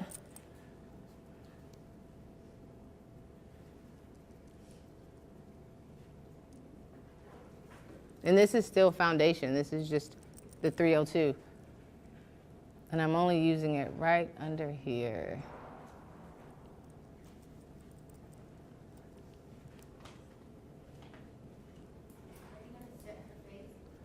I will. I'm going to set it with the powder. And I'm going to go in and kind of contour with powders.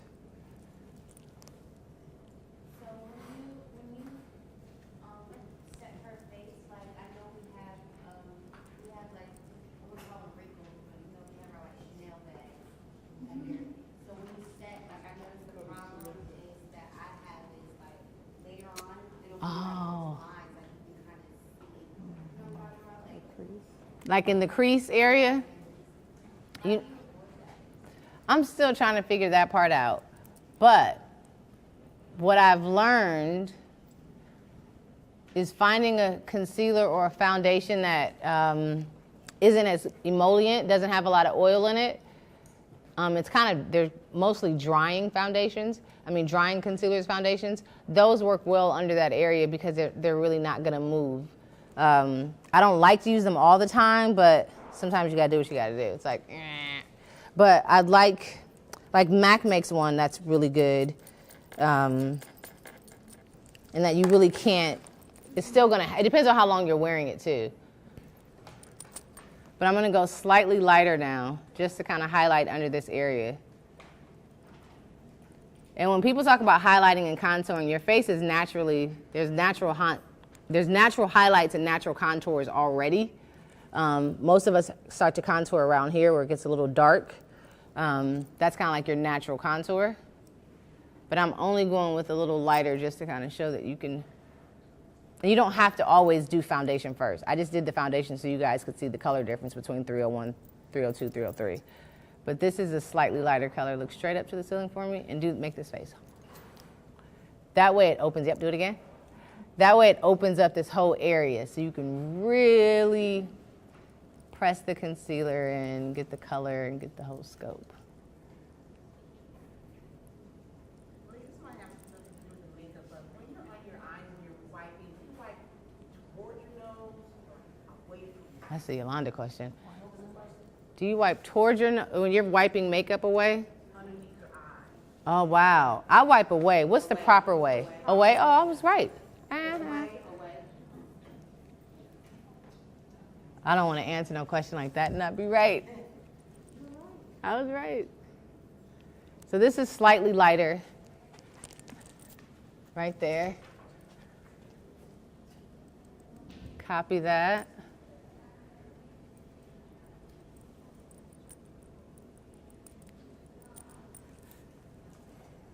This is ideally your 5-minute face. Okay.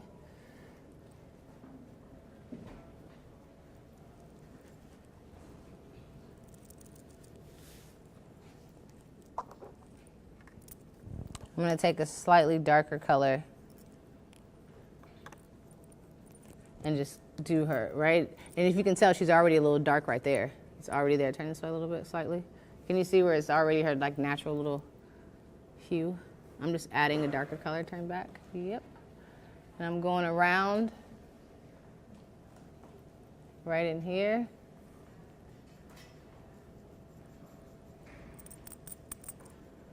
Right there.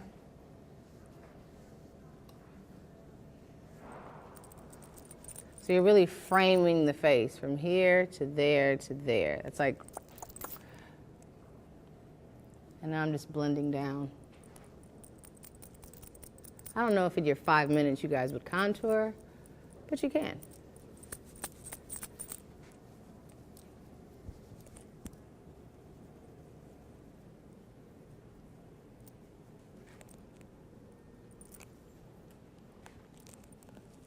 This is rose water glycerin. I just like to spray it and just kind of make this a little bigger. This is a beauty blender. Actually, I'm going to use lettuce toner.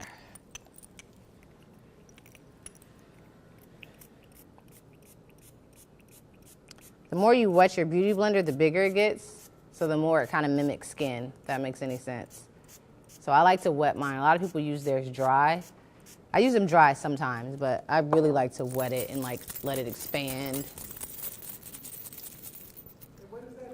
This is a beauty blender.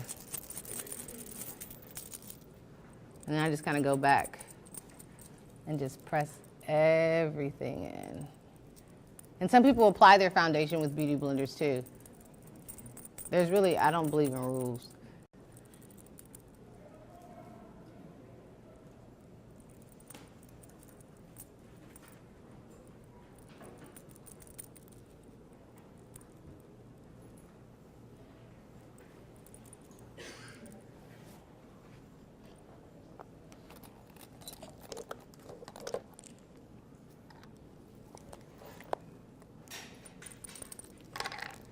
Get me? Nice, look straight ahead. This concealer is already starting to create that crease you were talking about. So I'm gonna finish and then put a little powder to set it. So you can see the crease starts happening immediately. It's like immediate. There's primers that you can use. I haven't found any that really last, but again, I'm working with something for 16 and 18 hours. The average woman's not wearing her makeup that long anyway. But so I'm just gonna blend before I even put powder. I'm gonna blend to make sure that those creases are settled.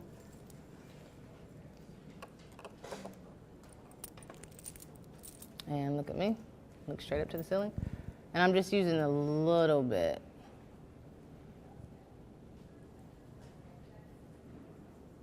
A little bit of like satin powder. Mm-hmm, just a little to, and smile.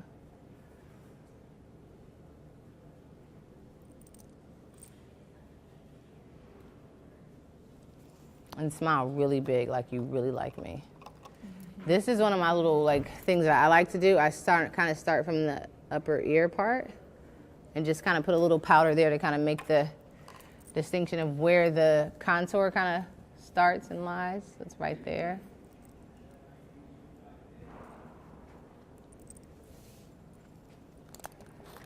This is the bronzer that we were using earlier for the face. I go back. I told you can use it more than once. It's the best thing ever. This is CoverGirl Smile. A lot of women aren't fans of blush, so I like bronzer as your blush. I even add bronzer to blush, but the difference is in bronzer. This one is not shimmer. This is Black Up. I love Black Up. This is kind of a highlighting bronzer, and this is more of a coloring bronzer. Does that make sense? So you want one for color and one for the glow. And someone told me earlier, like, I added a highlight. Did you see it? I'm like, I don't, but good. So when you have highlight, you're speaking of something that shimmers. So I'm just gonna take this, and this is a NARS brush. I like it because it's round, and it kind of gives you the angle of right here. And smile. So it still doesn't feel like too much, and I can still put this up here. I can still bring this down there. So you have that one product that you've used in 3 different places. You said Black Up was for the color? Black Up. I like Black Up for the shimmer. Yeah, I like this one. Put that over there. Now blush. Blush can be a really sensitive subject to people, and I really know